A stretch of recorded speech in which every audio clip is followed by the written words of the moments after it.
Hello बच्चों, welcome back to my YouTube channel. This is doctor Hera, chemistry educator for NEET and JEE category. तो जैसा कि बच्चों आपको पता है, आपका केमिकल बॉन्डिंग चैप्टर चल रहा है। बहुत इंटरेस्टेड चैप्टर है ये, बैकबोन है केमिस्ट्री की। आज हम पढ़ेंगे VSEPR theory, valence shell electron pair repulsion theory. बहुत इंपॉर्टेंट थ्योरी है, बॉन्ड एंगल के क्वेश्चंस हैं। किस तरह से ज्योमेट्री बनाएंगे, है ना, लॉन पेयर को किस तरह से अरेंज करेंगे, वो हम बहुत अच्छे से समझेंगे। Each concept and point clear कर दूंगी मैं आपको। तो चलिए स्टार्ट करते हैं। Valence shell electron pair repulsion theory. Hybridisation मैंने आपको पढ़ा दिया। आज हम बात कर रहे हैं वेस्पर थ्योरी की। चलिए स्टार्ट करते हैं। Valence shell electron pair repulsion theory को आप मिनिमम रिपल्शन थ्योरी भी कहते हैं, दोनों एक ही नाम है।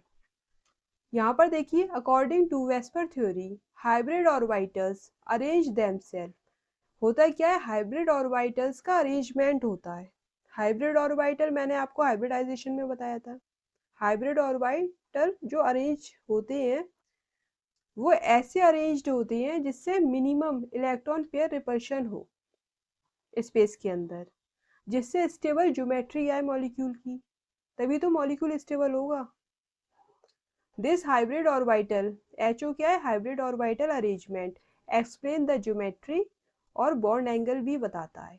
हाइब्रिड ऑर्बिटल जब अरेंज होंगे आपस में, जिससे इलेक्ट्रॉन पेयर रिपल्शन कम से कम लगे, स्टेबल मॉलिक्यूल बनेगा, स्टेबल ज्योमेट्री आएगी, उसका जो एंगल आएगा उसे आप क्या कहोगे, बॉन्ड एंगल कहोगे। सिंपल। और हाइब्रिड ऑर्बिटल के बीच का जो एंगल है हाइब्रिडाइज्ड एंगल कहलाता है। वो मैंने आपको बता ही दिया है हाइब्रिडाइजेशन में। sp का 180 डिग्री होता है, sp2 का 120 डिग्री होता है, इसी तरह sp3 का 109.5 डिग्री होता है। तो ये हाइब्रिडाइज्ड एंगल है। चलिए अब हम बात कर लेते हैं यहाँ पर रिपल्शन की। रिपल्शन किस किस के बीच में लगता है, आपको पता है रिपल्शन इलेक्ट्रॉन्स के बीच में लगता है।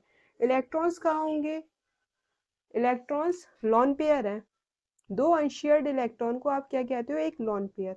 तो लॉन पेयर के बीच में रिपल्शन लगेगा, लॉन पेयर बॉन्ड पेयर के बीच में रिपल्शन लगेगा, बॉन्ड पेयर के बीच में भी रिपल्शन लगेगा। सभी इलेक्ट्रॉन इलेक्ट्रॉन पे नेगेटिव चार्ज है, तो रिपल्शन क्रिएट करते हैं। ये नेगेटिव नेगेटिव मतलब सिमिलर चार्ज एक दूसरे को हटाना पसंद करते हैं, रिपल्शन क्रिएट होता है, ये आप जानते ही हो।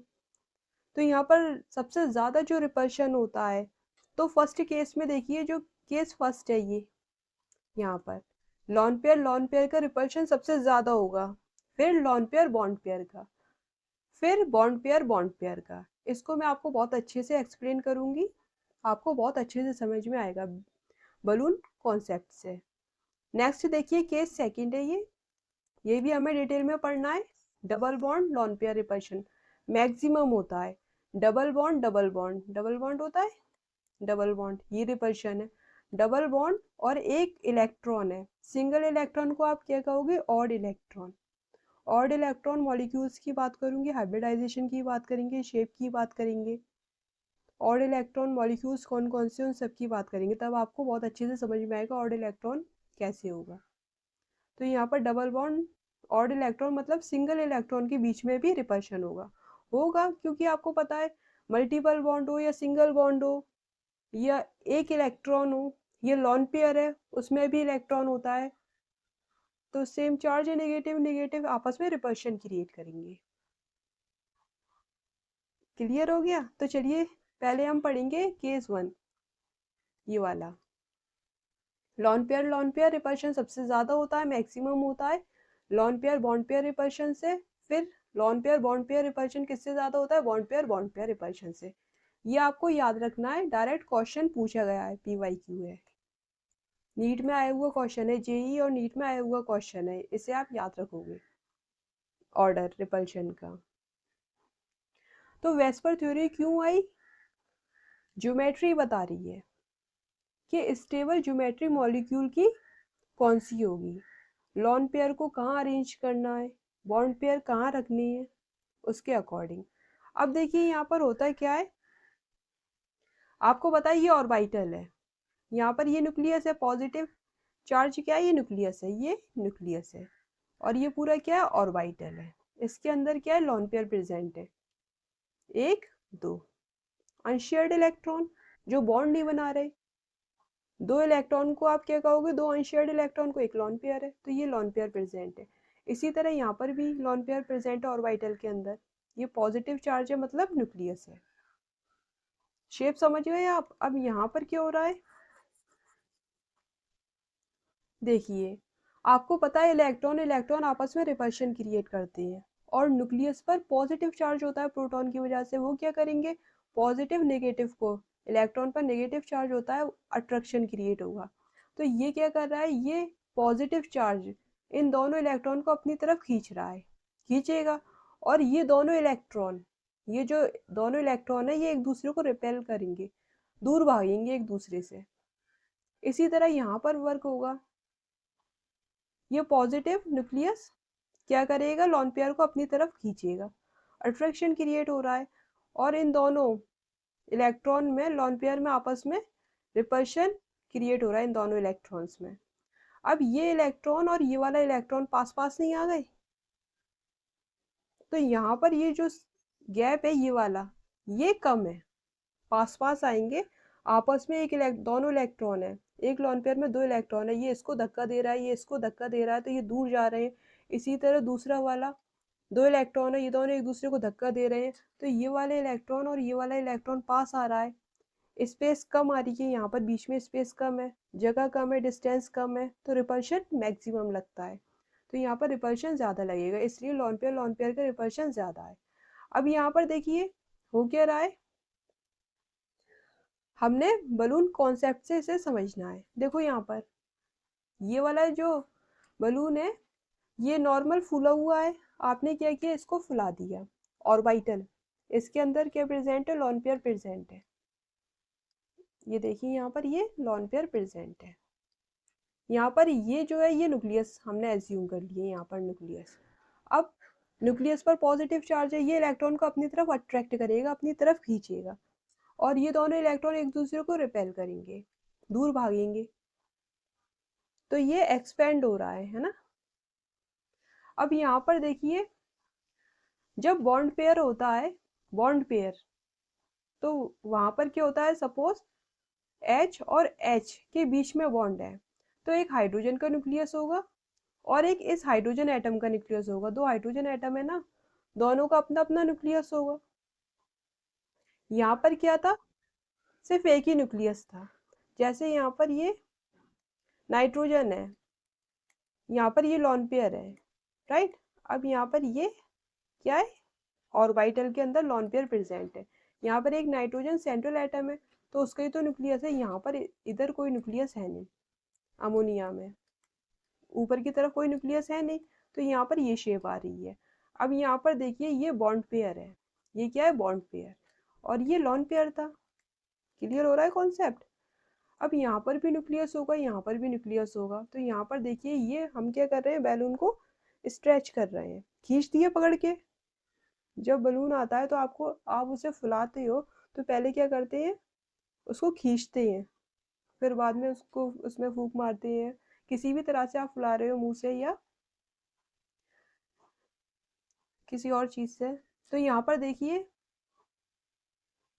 ये हाइड्रोजन का एक पॉजिटिव चार्ज, ये पॉजिटिव मतलब न्यूक्लियस है, तो यहाँ पर भी न्यूक्लियस, यहाँ पर भी न्यूक्लियस, ये बॉन्ड पेयर की तरह रिएक्ट कर रहा है, बीच में क्या है, ये बॉन्ड है, तो ये बॉन्ड पेयर की तरह रिएक्ट कर रहा है। ये बॉन्ड पेयर है, इसके पास भी 2 इलेक्ट्रॉन होंगे, 2 इलेक्ट्रॉन होंगे, एक सिंगल बॉन्ड में कितने इलेक्ट्रॉन होते हैं, 2 इलेक्ट्रॉन्स होते हैं। अब आ जाइए, अब देखिए एक बार और देखिए, मैं रिपीट कर रही हूँ, गौर से समझिएगा, ठीक है। यहाँ पर ये लोन पेयर है, आपको पता है न्यूक्लियस पर पॉजिटिव चार्ज है, यहाँ पर ये इलेक्ट्रॉन एक दूसरे को रिपेल करेंगे, और न्यूक्लियस क्या करता है, इलेक्ट्रॉन को अट्रैक्ट करता है, तो यहाँ पर ये लोन पेयर इस न्यूक्लियस से अट्रैक्ट होंगे, और ये दोनों इलेक्ट्रॉन एक दूसरे को रिपेल करेंगे। इसी तरह यहाँ पर भी अट्रैक्शन लगेगा न्यूक्लियस का, और यहाँ पर ये 2 इलेक्ट्रॉन एक दूसरे को रिपेल करेंगे। अब इन इलेक्ट्रॉन के बीच में रिपल्शन आ रहा है, दूर दूर भाग रहे हैं, तो बीच में जो डिस्टेंस है वो कम हो रही है, तो रिपल्शन ज्यादा होगा, इसीलिए लोन पेयर में रिपल्शन ज्यादा लग रहा है। अब यहाँ पर देखिए, यहाँ पर ये पॉजिटिव चार्ज है, यहाँ पर भी लॉन पेयर प्रेजेंट है ये, तो यहाँ पर फिर से अट्रैक्शन लगेगा और इलेक्ट्रॉन इलेक्ट्रॉन के बीच में रिपल्शन क्रिएट हो रहा है। इसी तरह यहाँ पर दोनों तरफ से अब क्या हो रहा है, अट्रैक्शन लग रहा है, ऊपर से भी अट्रैक्शन लग रहा है और नीचे से भी अट्रैक्शन लग रहा है। तो अब साइज कम हो गया और यहाँ पर इलेक्ट्रॉन इलेक्ट्रॉन के बीच में रिपल्शन लगेगा, बट दोनों तरफ से अट्रैक्शन लग रहा है तो साइज कम हो गया। साइज कम हो गया तो इन यहाँ पर ये जो डिस्टेंस देख रहे हो आप, इलेक्ट्रॉन इलेक्ट्रॉन के बीच की डिस्टेंस ज़्यादा है, यहाँ से तो ज़्यादा ही है, इस डिस्टेंस से तो ज़्यादा ही है, तो यहाँ पर रिपल्शन कम लगेगा। किसकी कंपेयर में, लॉन पेयर की कंपेयर में। लॉन पेयर बॉन्ड पेयर में रिपल्शन कम लग रहा है। क्यों कम लग रहा है, रीज़न मैंने आपको बता दिया। इसी तरह यहाँ पर भी दो न्यूक्लियस है, दोनों न्यूक्लियस में क्या हुआ, दोनों न्यूक्लियस इन दो इलेक्ट्रॉन को अपनी अपनी तरफ अट्रैक्ट करेंगे, साइज कम होगा। जैसे मैंने बलून का एग्जांपल दिया था, तो यहाँ पर देखिए ऊपर से भी अट्रैक्शन लग रहा है, नीचे से भी अट्रैक्शन लग रहा है। ऐसे ही यहाँ पर भी ऊपर से भी अट्रैक्शन लग रहा है और न्यूक्लियस नीचे से भी अट्रैक्शन लगा रहा है दोनों इलेक्ट्रॉन पर। अब ये दोनों इलेक्ट्रॉन एक दूसरे पर रिपल्शन क्रिएट करेंगे, यहाँ पर भी रिपल्शन क्रिएट होगा, बट साइज कम है, एक्सपेंड जो है वो ज़्यादा हो गए, तो साइज इसमें जो डिस्टेंस है वो ज़्यादा हो गई, तो रिपल्शन मिनिमम लगेगा। दोनों तरफ से अगर पकड़ के खींचोगे तो ये फूला हुआ था, यहाँ पर ये फूला हुआ था, यहाँ पर ये पतला हो जाएगा। पतला होने की वजह से जो बीच की जो डिस्टेंस है वो ज़्यादा हो जाएगी, तो रिपल्शन यहाँ पर क्या होगा, सबसे कम लगेगा। रिपल्शन कम हो जाता है, डिस्टेंस ज़्यादा है तो इलेक्ट्रॉन दूर दूर होंगे तो रिपल्शन कम लगेगा। क्लियर हो गया। तो यहाँ पर ये ऑर्डर है, मैंने आपको पूरा कॉन्सेप्ट समझा दिया। लॉन पेयर के रिपल्शन सबसे ज़्यादा होगा, क्यों होगा ये आपको पता चल गया। फिर उसके बाद लॉन पेयर बॉन्ड पेयर का, बॉन्ड पेयर का याद कर लेना, PYQ आ चुका है, ये ऑर्डर तो याद होना चाहिए। अब देखिए यहाँ पर अभी तक जो मैंने आपको बताया था हाइब्रिडाइजेशन, उसमें sp बताया, sp2 बताया, sp3 बताया, sp3d है ना, ऑक्टाहेड्रल के बारे में, पेंटागोनल, बाइपिरामिडल, ये सारे बता दिए हैं हाइब्रिडाइजेशन। उसमें मैंने आपको हाइब्रिडाइज्ड एंगल के बारे में बताया था। तो sp का हाइब्रिडाइज्ड एंगल 180 डिग्री होता है और सारी पोजीशन, दोनों पोजीशन कैसी होती हैं, आइडेंटिकल होती हैं। sp2 में 120 डिग्री होता है बीच का angle, hybridised angle, hybrid orbital के बीच का एंगल 120 डिग्री है। सारी पोजीशन कैसी है, यहाँ पर भी आइडेंटिकल है। तीनों पोजीशन मैंने आपको फैन का एग्जांपल दिया था, फैन का सर्कल बीच वाला सेंट्रल एटम है और तीनों तरफ क्या है, जो पंखुड़ी लगी हुई है, ब्लेड लगे हुए हैं फैन के, वो क्या है, साइड एटम है। बीच के एंगल 120 डिग्री बताया था मैंने आपको, सारी तीनों पोजीशन आइडेंटिकल थी, तीनों एंगल 120 डिग्री थे, आइडेंटिकल थे। sp3 में भी सेम ऐसे ही बताया था, सारी पोजीशन आइडेंटिकल थी, टेट्राहेड्रल, और सारे एंगल जो थे वो कितने थे, 109.5 डिग्री, सब आइडेंटिकल पोजीशन थी। यहाँ तक आपको कोई प्रॉब्लम नहीं होगी। प्रॉब्लम कहाँ से होगी, sp3d से। sp3d में मैंने आपको दो एंगल बताए थे, तीसरा एंगल 180 डिग्री का बताया था, वो मैथमेटिकल एंगल है, एडजेसेंट एंगल नहीं है। एडजेसेंट एंगल 90 डिग्री और 120 डिग्री होता है sp3d में, और वही इनकी प्रॉपर्टी बताता है। किसी भी मॉलिक्यूल की प्रॉपर्टी कौन बताता है, एडजेसेंट एंगल बताते हैं। तो 90 डिग्री और 120 डिग्री है, तो पहली बार दो एंगल आए, पहली बार दो पोजीशन आई, दो एंगल आए, हाइब्रिडाइज्ड एंगल, पहली बार दो पोजीशन आई। कौन सी दो पोजीशन थी, एक्सियल और इक्वेटोरियल। कौन सी दो पोजीशन थी, एक्सियल और इक्वेटोरियल।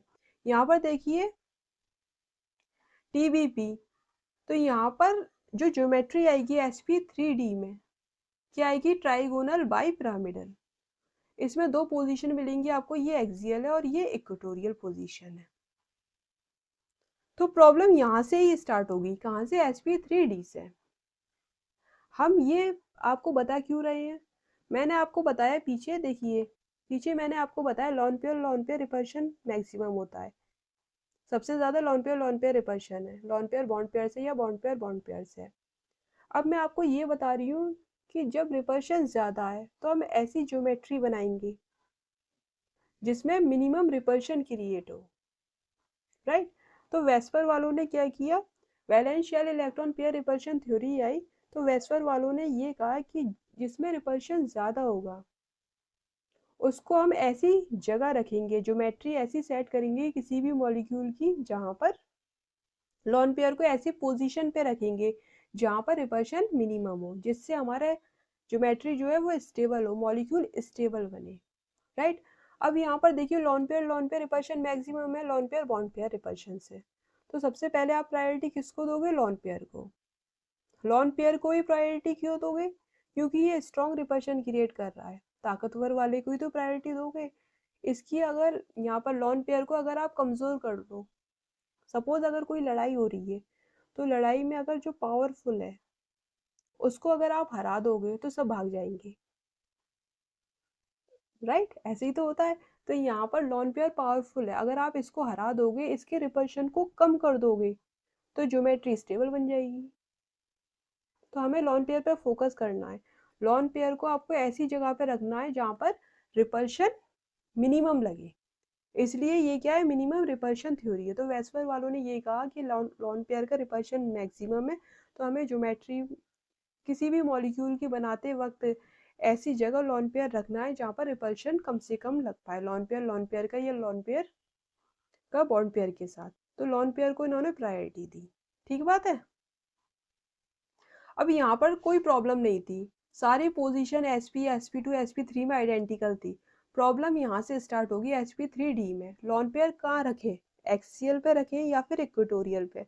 मैंने जब ट्राइगोनल बाई पिरामिडल sp3d की ज्योमेट्री बताई थी आपको, तो यहाँ पर दो पोजीशन बताई थी हाइब्रिडाइजेशन में, वो लेक्चर नहीं देखा तो देखना। तब मैंने आपको बताया था इक्वेटोरियल पोजीशन पे ये लॉन पेयर रखा जाता है। मैम क्यों रखा जाता है, तब मैंने आपको बताया था कि ये मैं आपको वेस्पर थ्योरी में बताऊंगी। अब वही बात चल रही है, तो लॉन पेयर हम ऐसी जगह रखेंगे जहाँ पर रिपल्शन मिनिमम हो। अब यहाँ पर देखिए ये दो एंगल बन रहे हैं, यहाँ पर ये और अच्छे से क्लियर होगा, यहाँ देखिए यहाँ पर ये टीबीपी ज्योमेट्री है sp3d, यहाँ पर ये जो पोजीशन है ये एक्सियल है, ये भी एक्सियल पोजीशन है, और यहाँ पर ये जो प्लेन में है ये इक्वेटोरियल पोजीशन है। ज्योमेट्री भी मैंने आपको पेन से बनाकर दिखाई थी, आई होप आपको क्लियर हो गई होगी, और ये भी 3D है। अब यहाँ पर देखिए ये क्या है, प्लेन में है, प्लेन में है, और एक ऊपर है एक्सियल पोजीशन पे एटम और दूसरा एटम इसके नीचे है, ये दोनों एक्सियल पोजीशन है, दोनों क्या है देखिए दिखाई दे रहा है, एक्सियल पोजीशन है। और जो प्लेन में है वो इक्वेटोरियल पोजीशन है। अब यहाँ पर देखिए ये वाला जो एंगल है प्लेन वाला ये 120 डिग्री का है, सारी पोजीशन आइडेंटिकल है तीनों एंगल वाला, पीछे वाला भी 120 डिग्री, ये वाला भी 120 डिग्री, सारी पोजीशन आइडेंटिकल है। अब यहाँ पर ये जो एक्सियल वाला है वो प्लेन के साथ 90 डिग्री के एंगल पर है, प्लेन ये है, ये ऊपर की तरफ है, तो ये इसके साथ क्या है 90 डिग्री का एंगल होता है, ये परपेंडिकुलर है ना, इतना तो आप समझते हैं मैथ से। ये प्लेन है, ये इसके एक्सियल पोजीशन पे एटम है। अब ये जो बीच का देखिए, अब ये जो बीच का एंगल है ये वाला, ये परपेंडिकुलर होता है प्लेन के ठीक है ना, ऊपर की तरफ 90 डिग्री कहलाता है ये, 90 डिग्री का एंगल। अब यहाँ पर देखिए ये जो ऊपर वाला एटम है इसके साथ भी 90 डिग्री है, इस वाले के साथ सेम, इस वाले के साथ भी, सब प्लेन में ही तो है, इसके साथ भी 90 डिग्री, इसके साथ भी 90 डिग्री। तो यहाँ पर इसी तरह नीचे वाला भी ये सब इसके साथ भी प्लेन में है तीनों, तो यहाँ पर ये सबके साथ 90 डिग्री का एंगल बना रहा है। तो यहाँ पर दो एंगल आएंगे adjacent angle, 90 degree and 120 degree, plane वाले 120 डिग्री है और एक्सियल वाले प्लेन वालों के साथ 90 डिग्री का एंगल है, तो ये एडजेसेंट एंगल कहलाते हैं। ये दोनों एंगल क्या है, एडजेसेंट एंगल है। यही किसी भी मॉलिक्यूल की ज्योमेट्री या प्रॉपर्टी शो कर रहे हैं। अब देखिए यहाँ पर हम लॉन पेयर रखेंगे कहाँ पर, लॉन पेयर हम रखेंगे कहाँ पर, जहाँ पर डिस्टेंस ज्यादा होगी, डिस्टेंस ज्यादा होगी कहाँ पर 120 डिग्री पर, 90 डिग्री पर 90 डिग्री और 120 डिग्री में से एंगल किसका ज़्यादा है? 120 डिग्री। तो यहाँ पर डिस्टेंस ज़्यादा होगी। अगर हम लॉन पेयर रख रहे हैं 120 डिग्री पर, डिस्टेंस ज़्यादा है, तो रिपल्शन कैसा होगा? लॉन पेयर में रिपल्शन मिनिमम होगा। यहाँ पर ये मिनिमम होगा, कम होगा। 90 डिग्री में क्या होगा? ये वाला जो एंगल है, यहाँ पर एटम के बीच में डिस्टेंस कम है, रिपल्शन ज़्यादा होगा। तो हम क्या प्रेफर करेंगे? इक्वेटोरियल पोजीशन पर लॉन पेयर रखना पसंद करेंगे। तीनों पोजीशन इक्वेटोरियल की सिमिलर है, कहीं पर भी आप लॉन पेयर रख सकते हो। एक्सियल पे क्यों नहीं रखेंगे? क्योंकि वो 90 डिग्री है ना, 90 डिग्री पे बना रहे हैं। इन एटम के साथ 90 डिग्री पे डिस्टेंस कम है, रिपल्शन ज़्यादा होगा। इसलिए हमने डिसाइड किया है दो पोजीशन में से 90 डिग्री और 120 डिग्री में से हम 120 डिग्री पर लॉन पेयर रखेंगे। डिस्टेंस ज़्यादा आएगी दो एटम के बीच की, यहाँ पर, या दो लॉन पेयर है उन दोनों के बीच की डिस्टेंस ज़्यादा आएगी तो रिपल्शन कम होगा। देखिए यहाँ पर जब हम ट्राइगोनल और बाइपिरामिडल ज्योमेट्री की बात करते हैं, तो अगर एक लॉन पेयर है तो आप इक्वेटोरियल पोजीशन पर कहीं पर भी रख सकते हो। यहाँ रख सकते हो, यहाँ रख सकते हो, यहाँ रख सकते हो, कहीं पर भी एक लॉन पेयर को रख सकते हो। सारी पोजीशन, ये तीनों पोजीशन क्या है? आइडेंटिकल है। ये दोनों पोजीशन अलग अलग है, ये एक्सियल पोजीशन है। तो हमने यहाँ पर लॉन पेयर रख दिया। देखिए 3D स्ट्रक्चर है, पूरा समझ में आ रहा है। अब यहाँ पर देखिए, ये इसके साथ कितना है? 120 डिग्री, और यहाँ पर भी ये 120 डिग्री। ऊपर वाले के साथ ये 90 डिग्री है, और यहाँ पर नीचे वाले के साथ भी लॉन पेयर 90 डिग्री के एंगल पर है। पूरी बात समझ गए? 3D स्ट्रक्चर बना हुआ है ये। इसी तरह यहाँ पर देख लीजिए, सेम है। ये इक्वेटोरियल पोजीशन पर है। ये क्या है? इक्वेटोरियल पोजीशन पर है लॉन पेयर। अब यहाँ पर क्या है? ये आइडेंटिकल नहीं है, देखने में लग रहा है ये एक्सियल पोजीशन पर लॉन पेयर है। मैंने अभी आइडेंटिकल कहा था, सॉरी उसके लिए। ये एक्सियल पोजीशन पर लॉन पेयर है। क्या फर्क आएगा? एक्सियल मतलब ऊपर की तरफ है ये, देखो यहाँ पर, और इक्वेटोरियल पोजीशन पे ये सब पिंक वाले एटम है, राइट। अब देखिए यहाँ पर क्या फर्क आएगा? एक्सियल और इक्वेटोरियल पोजीशन आप समझ गए। और लॉन पेयर कहाँ रखा जाएगा? जहाँ डिस्टेंस ज्यादा होगी, एंगल ज्यादा होगा, लॉन पेयर वहां रखा जाएगा, जिससे रिपल्शन मिनिमम हो। अब देखिए यहाँ पर किस तरह से रिपल्शन कैलकुलेट करेंगे वो देखिए, जिससे ज्योमेट्री स्टेबल बने। किसकी बात कर रहे हैं हम? ट्राइगोनल और बाइपिरामिडल की बात चल रही है। देखिए यहाँ पर जब भी हम लॉन पेयर को कंसीडर कर रहे हैं, हम एट 90 डिग्री पर कंसीडर करेंगे, ठीक है। लॉन पेयर बॉन्ड पेयर का रिपल्शन क्या कर रहे हैं? 90 डिग्री पर कंसीडर कर रहे हैं। देखिए यहाँ पर रखेंगे 120 डिग्री पर, लेकिन consider lawn pair bond pair का रिपल्शन को 90 पर कंसीडर कर रहे हैं, है ना। रिपल्शन जो कंसीडर कर रहे हैं लॉन पेयर बॉन्ड पेयर का, वो 90 डिग्री पर। और रखोगे कहाँ पर? ट्राइगोनल बाइपिरामिडल ज्योमेट्री में लॉन पेयर को 120 डिग्री के एंगल पर। अब देखो यहाँ पर कैसे रिपल्शन कैलकुलेट होगा। लॉन पेयर है यहाँ पर, सिर्फ एक अकेला लॉन पेयर है, आपने इक्वेटोरियल पोजीशन पे रख दिया। अब यहाँ पर ये देखो, ये बॉन्ड है, ये बॉन्ड पेयर है, तो यहाँ पर ये जो लॉन पेयर है इसके साथ 90 डिग्री के एंगल पर है, तो यहाँ पर इसको भी रिपल्शन क्रिएट करेगा ऊपर वाले को, और नीचे वाले के साथ भी 90 डिग्री पर है, तो इसको भी रिपल्शन क्रिएट करेगा। तो ये जो ज्योमेट्री, ये स्ट्रक्चर, ये मुड़ जाएगा, बेंट हो जाएगा। अब देखिए यहाँ पर दो बार हो रहा है ऐसा, lawn pair bond pair repulsion दो बार लग रहा है। एक ऊपर, लॉन पेयर ऊपर वाले बॉन्ड को रिपल्शन क्रिएट कर रहा है, लॉन पेयर नीचे वाले बॉन्ड को रिपल्शन क्रिएट कर रहा है। यहाँ पर ये ऊपर वाले के साथ और ये नीचे वाले के साथ रिपल्शन क्रिएट कर रहा है। हम 90 डिग्री के एंगल पर बात कर रहे हैं, तो दो बार लग रहा है lawn pair bond pair repulsion. यहाँ पर इस ज्योमेट्री में दो बार लग गया। अब यहाँ पर देखिए स्टेबल कौन सी ज्योमेट्री है वो हम चेक कर रहे हैं। अब यहाँ पर देखिए हमने एक्सियल पोजीशन पे लॉन पेयर रखा। लॉन पेयर जब आपने एक्सियल पोजीशन पे रखा, तो यहाँ पर इन तीनों के साथ ये 90 डिग्री पे आ जाएगा। अब इन तीनों पर रिपल्शन क्रिएट करेगा 90 डिग्री पर। देखिए यहाँ पर इन तीनों के साथ क्या है, 90 डिग्री के एंगल पर है, इसके साथ भी इन तीनों पर रिपल्शन क्रिएट हो रहा है। तो lawn pair bond pair repulsion कितने होंगे, 3, 1 2 एंड 3। ये प्लेन में है, इधर ऊपर लॉन पेयर है, इसको भी रिपल्शन क्रिएट करेगा, है ना, बॉन्ड पेयर को, इस साइड वाले को भी, इधर वाले को भी।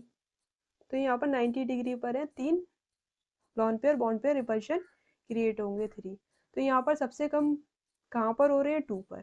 Lawn pair bond pair repulsion 90 degree पर हम, है ना, देख रहे हैं, ऑब्जर्व कर रहे हैं। तो यहाँ पर 2 है, यहाँ पर 3 है, रिपल्शन सबसे ज्यादा यहाँ पर है, तो ये नहीं होगी ज्योमेट्री, ये अनस्टेबल है, ये स्टेबल ज्योमेट्री है। यहाँ पर कम रिपल्शन है तो यही स्टेबल ज्योमेट्री होगी। तो लॉन पेयर आप कहाँ पर रखोगे, इक्वेटोरियल पे रखना पसंद करोगे। रीजन मैंने आपको बता दिया क्यों रखना पसंद करोगे, क्योंकि रिपल्शन जो है वो मिनिमम है, सिर्फ 2 ही lone pair bond pair repulsion लग रहे हैं यहाँ पर 3 लग रहे हैं। विजुलाइज करना भी आप सीख गए, सब 3D स्ट्रक्चर है। नेक्स्ट देखिए यहाँ पर, अब हमारे पास 2 लॉन पेयर है। एक लॉन पेयर था वो हमने इक्वेटोरियल पोजीशन पे रख दिए, 2 लॉन पेयर थे, अब हम कैसे रखेंगे उससे, अभी भी हम क्या करेंगे, इक्वेटोरियल पोजीशन पे रखना प्रेफर करेंगे। क्यों, क्योंकि उनके दोनों के बीच का जो एंगल है वो 120 डिग्री है इक्वेटोरियल पोजीशन पर। दूरी ज्यादा है तो रिपल्शन मिनिमम होगा, दूरी ज्यादा तो रिपल्शन लॉन पेयर में मिनिमम होगा। अब यहाँ पर देखिए हम ऑब्जर्व कर रहे हैं एट 90 डिग्री पर, 90 डिग्री पर आप क्या कर रहे हो, ऑब्जर्व कर रहे हो। अब देखिए यहाँ पर देखिए ये 2 लॉन पेयर हैं, यहाँ पर ये प्लेन में है और यहाँ पर ये इक्वेटोरियल पोजीशन है। ये क्या है, आपकी इक्वेटोरियल पोजीशन है, बीच में जो एंगल है वो 120 डिग्री है, 120 डिग्री। जैसे यहाँ पर है, यहाँ पर एक लॉन पेयर और रख दीजिए, तो ये जो एंगल आएगा वो 120 डिग्री आएगा, ये वाला एंगल इन दोनों के बीच का। क्लियर हो गया, तो ये 120 डिग्री आ गया। अब यहाँ पर देखिए लॉन पेयर आपने एक एक्सियल पे रख दिया, यहाँ पर दोनों लॉन पेयर आपने इक्वेटोरियल पोजीशन पे रख दिए, दोनों लॉन पेयर। आप 3 कंडीशन ले सकते हो ज्योमेट्री बनाने के लिए। अगर 2 लॉन पेयर हैं टीबीपी में तो इक्वेटोरियल पे दोनों रख दो लॉन पेयर, एक एक्सियल पे रख सकते हो आप और एक इक्वेटोरियल पर लॉन पेयर रख सकते हो। दूसरा, दोनों आप एक्सियल पे रख दो, ये भी एक्सियल पे रख दिया एंड ये भी एक्सियल पे रख दिया, तो 3 ज्योमेट्री बन रही है। अब इन तीनों में से कौन सी स्टेबल होगी, देखिए यहाँ पर हम 90 डिग्री पर ऑब्जर्व कर रहे हैं लॉन पेयर रिपल्शन को और lawn pair bond pair repulsion को। देखिए यहाँ पर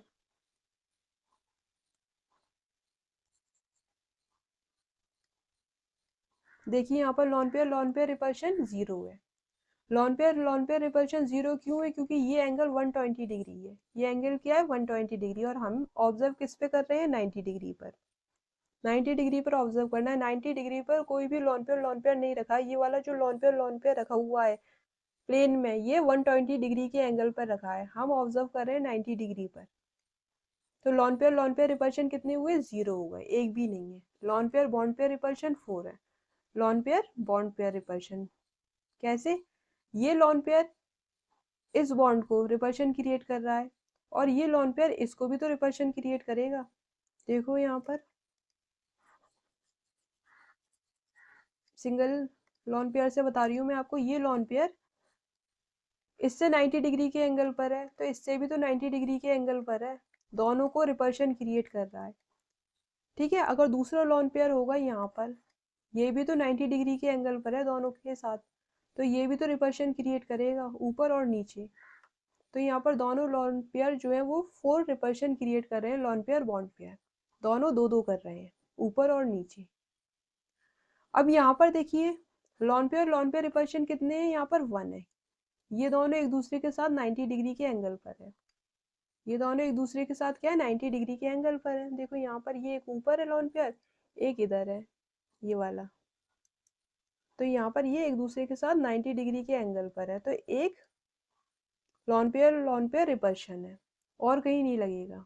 अब देखिए यहाँ पर lawn pair bond pair repulsion कितनी है, 3। Lawn pair bond pair repulsion. ये जो लॉन पेयर है ये इन दोनों को 90 डिग्री के एंगल पर है इन दोनों के साथ, तो lawn pair bond pair repulsion कितनी हो गई 2, दो को रिपेल कर रहा है ये वाला, राइट। और ये लॉन पेयर इसके साथ 90 डिग्री के एंगल पर है, तो ये इसको रिपल्शन क्रिएट कर रहा है, तो 3 हो गए। लेकिन इसके साथ तो ये 120 डिग्री पर है ये वाला, ठीक है। नेक्स्ट देखिए अब थर्ड ज्योमेट्री। यहाँ पर लॉन पेयर रिपल्शन कितना है 0। 90 डिग्री पर कोई भी लॉन पेयर रिपल्शन नहीं लग रहा है, ये दोनों एक दूसरे से 180 डिग्री पर है, एक ऊपर है एक नीचे, दोनों एक्सियल पोजीशन पर है, 180 डिग्री पर है ये, तो कोई भी लॉन पेयर रिपल्शन नहीं लग रहा 90 डिग्री पर। नेक्स्ट देखिए lawn pair bond pair repulsion कितनी है 6।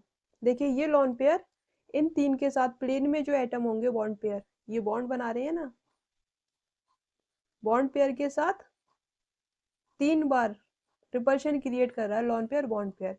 नीचे वाला भी तो इसके साथ प्लेन में है, नीचे वाला भी तीनों के साथ 90 डिग्री पर है, तो 3 बार ये lawn pair bond pair repulsion create कर रहा है, तो टोटल 6 हो गए lawn pair bond pair repulsion. अब हम देख लेते हैं रिपल्शन सबसे ज्यादा कहाँ लग रहा है, वो अनस्टेबल ज्योमेट्री, उसको हटा देंगे। देखिए यहाँ पर ये 6 है, 0 0, और यहाँ पर ये 6 है, सबसे ज्यादा इधर ही है, तो यहाँ पर इसको तो बिल्कुल ही हटा देंगे, lawn pair bond pair repulsion maximum लग रहा है।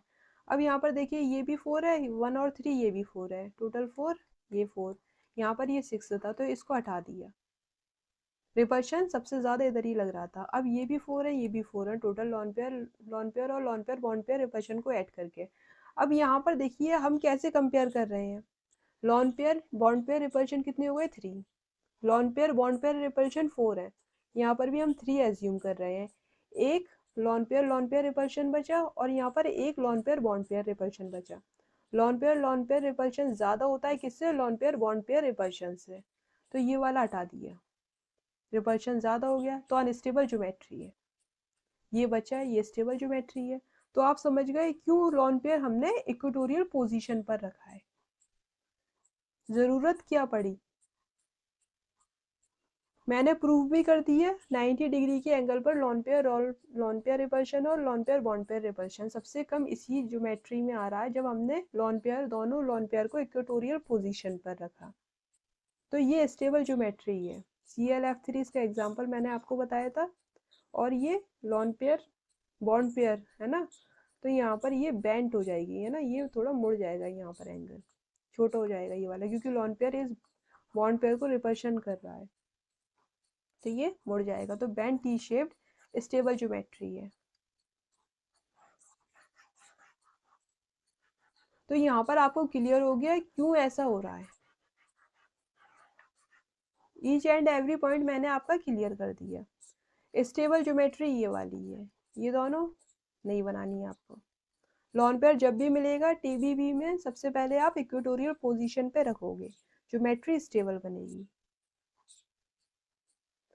अब क्वेश्चन देखिए, the geometry of ClF3 are correct, correct geometry कौन सी है।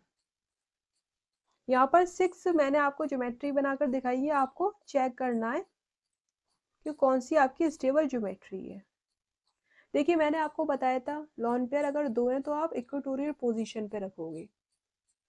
TBP है ज्योमेट्री ClF3 की, हाइब्रिडाइजेशन आपको निकालना आता ही है।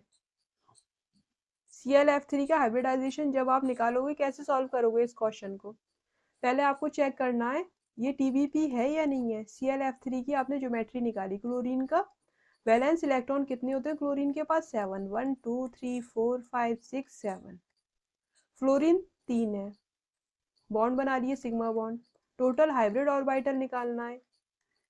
शॉर्ट ट्रिक बताई थी, टोटल हाइब्रिड ऑर्बिटल कितने हैं 3, और यहाँ पर लॉन पेयर कितने हो गए, देखो एक ये लॉन पेयर है एक ये लॉन पेयर है 2, टोटल 5। 5 में जो हाइब्रिडाइजेशन आता है वो sp3d आता है, ज्योमेट्री क्या आता है, ट्राइगोनल बाई पिरामिडल TBP, तो ये वाली ज्योमेट्री बन रही है। यहाँ पर देखिए 2 लॉन पेयर हैं, एक इधर एक इधर, यहाँ पर ये 2 लॉन पेयर रख दिए, फ्लोरीन फ्लोरीन, और एक इक्वेटोरियल पोजीशन पे फ्लोरीन आ रहा है। तो यहाँ पर टी शेप्ड हो रहा है, बैंड टी शेप्ड स्ट्रक्चर आ रहा है। लॉन पेयर हमने इक्वेटोरियल पोजीशन पे इसलिए रखे क्योंकि मैंने अभी प्रूफ करके दिखाया सबसे कम lone pair bond pair repulsion लग रहा था। तो ये ज्योमेट्री तो सही है फर्स्ट वाली। सेकंड वाली देखिए, एक्सियल पोजीशन पे लॉन पेयर रखना ठीक है? नहीं, अनस्टेबल ज्योमेट्री आ रही थी, ये गलत है।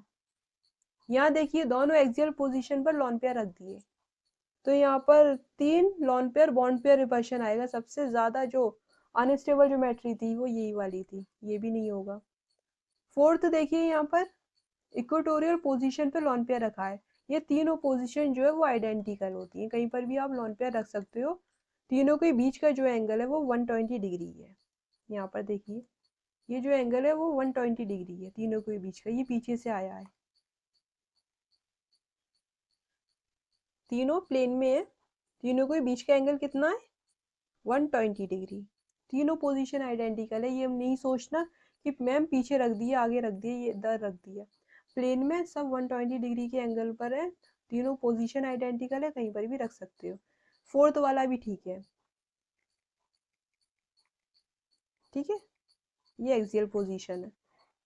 फिफ्थ देखिए, यहाँ पर ये भी ठीक है, यहाँ पर ये भी पोजीशन क्या है? इक्वेटोरियल। ये ज्योमेट्री भी बिल्कुल ठीक है, ये एक्सियल है। सिक्स देखिए, यहाँ पर ये जो एंगल है वो लेस देन 90 डिग्री है। एंगल कैसा है? Less than 90 degree. अच्छा, यहाँ पर ये इलेक्ट्रॉन जो है वो आपको पता है लॉन पेयर प्रेजेंट है यहाँ पर, और दोनों ही इलेक्ट्रॉन कैसे हैं? एक अप स्पिन है, एक डाउन स्पिन है। अब यहाँ पर देखिए ये भी ठीक है स्ट्रक्चर।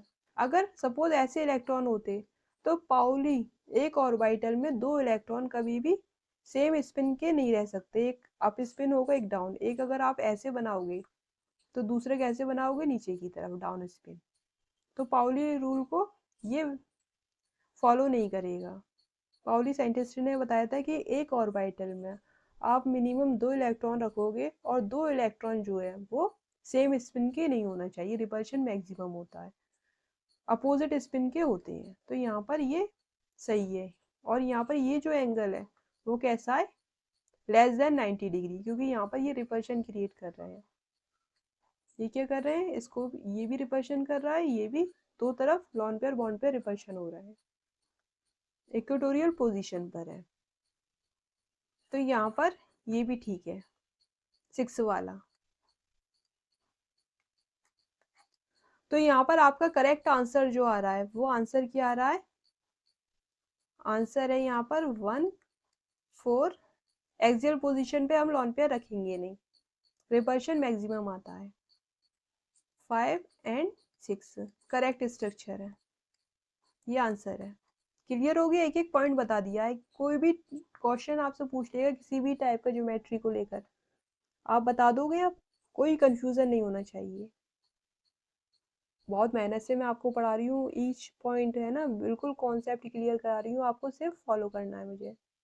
सब्सक्राइब नहीं किया तो कर लो, बहुत फायदा होगा, और फ्रेंड के साथ भी शेयर कर देना, है ना। अब देखिए यहाँ पर, अब बात आ रही है ऑक्टाहेड्रल स्ट्रक्चर की। मैंने आपको लीनियर के बारे में बताया, sp हाइब्रिडाइजेशन में कोई प्रॉब्लम नहीं है, sp2 में भी सब 120 डिग्री का एंगल है, कोई प्रॉब्लम नहीं है। sp3 में भी 109.5 डिग्री के एंगल है, सब आइडेंटिकल है, कोई प्रॉब्लम नहीं है। टीबीपी में प्रॉब्लम आई थी, दो एंगल आए थे 90 और 120 डिग्री, एक्सियल और इक्वेटोरियल पोजीशन दो आई थी। लॉन पेयर कहाँ रखे वहां पर प्रॉब्लम आ रही थी, रिपल्शन से मैंने आपको बता दिया क्यों लॉन पेयर हमने इक्वेटोरियल पोजीशन पे रखा है। अब बात आ गई ऑक्टाहेड्रल की। ऑक्टाहेड्रल में देखिए सारी पोजीशन जो है वो आइडेंटिकल होते हैं, सारे हाइब्रिडाइज्ड ऑर्बिटल हैं। देखिए यहाँ पर बॉन्ड एंगल जो है वो 90 डिग्री है, सब यहाँ पर भी 90 डिग्री है, हाइब्रिडाइजेशन में बताया था। यहाँ पर ये प्लेन में 4, एक ऊपर एक नीचे है, और सारे ऊपर नीचे वाले आगे पीछे वाले सारी पोजीशन आइडेंटिकल है, सारे एंगल आइडेंटिकल है 90 डिग्री। बट यहाँ पर एक बात समझनी है, जब आप फर्स्ट लॉन पेयर रखोगे तो वो कहीं पर भी रख सकते हो, किसी भी पोजीशन पे, सब आइडेंटिकल है। यहाँ पर आपको देखकर लग रहा है इस स्ट्रक्चर में कि मैम आपने ऊपर रखा है लॉन पेयर, अगर मैं यहाँ पर लोन पेयर रख दूंगी तो भी आइडेंटिकल है, जब आप 3D में घुमा कर देखोगे तो सेम स्ट्रक्चर बनेगा। अब समझाने के लिए ऊपर रख दिया है लोन पेयर, लेकिन अगर यहाँ पर भी इक्वेटोरियल पोजीशन पे भी रखा जा रहा है, यहाँ पर देखिए इक्वेटोरियल पोजीशन तो खैर यहाँ पर नहीं है, सब आइडेंटिकल पोजीशन है, यहाँ पर प्लेन वाली पोजीशन कहा जाए तो ज़्यादा अच्छा है। इस पोजीशन पे मैंने लोन पेयर रखा तो भी आइडेंटिकल है, यहाँ पर एक्सियल इक्वेटोरियल कुछ नहीं है। ठीक है, अब देखिए यहाँ पर जब दो लोन पेयर हो ऑक्टाहेड्रल ज्योमेट्री में तो आप क्या करोगे, एक लोन पेयर जहाँ रखोगे ठीक अपोजिट एंटी पोजीशन पर दूसरा लोन पेयर रख दो। यहाँ पर एक लोन पेयर रख दिया है तो उसके ठीक अपोजिट साइड पे दूसरा लोन पेयर रख दो। अगर आप एक लोन पेयर यहाँ पर रख रहे हो तो दूसरा लोन पेयर यहाँ पर रख दो अपोजिट साइड में। इसी तरह यहाँ पर रख रहे हो तो दूसरा लोन पेयर एंटी पोजीशन में अपोजिट साइड में रख दो, जिससे रिपल्शन मिनिमाइज हो। ये आपको याद रखना है ऑक्टाहेड्रल स्ट्रक्चर में, ज्योमेट्री में, राइट। तो यहाँ पर एक लोन पेयर में ज्योमेट्री ये है और दूसरे दो लोन पेयर है तो दूसरी ज्योमेट्री ये आ रही है। जितने भी एंगल है सब आइडेंटिकल होते हैं, 90 डिग्री के एंगल्स होते हैं। क्वेश्चन देखिए, which of the following electron geometry. यहाँ पर बात कर रहे हैं इलेक्ट्रॉन ज्योमेट्री की। मैंने सिर्फ ज्योमेट्री नहीं बोला, सिर्फ शेप नहीं बोला। ज्योमेट्री और शेप एक ही बात होती है, इलेक्ट्रॉन ज्योमेट्री अलग बात होती है। इलेक्ट्रॉन ज्योमेट्री का मतलब है अरेंजमेंट ऑफ हाइब्रिड ऑर्बिटल। अगर हाइब्रिडाइजेशन सेम है तो जितने भी मॉलिक्यूल है किसी दो मॉलिक्यूल का अगर हाइब्रिडाइजेशन सेम आ रहा है, सपोज sp3d2 आ रहा है, तो उन दोनों की ज्योमेट्री जो है इलेक्ट्रॉन ज्योमेट्री वो सिमिलर होगी। ज्योमेट्री नहीं, इलेक्ट्रॉन ज्योमेट्री सिमिलर होगी, बट शेप डिफरेंट हो सकती है या ज्योमेट्री डिफरेंट हो सकती है। ये फर्क समझ गए अब आप। ये PYQ है, प्रीवियस ईयर क्वेश्चन। देखिए यहाँ पर XCF4 का आपको करेक्ट इलेक्ट्रॉन ज्योमेट्री बतानी है।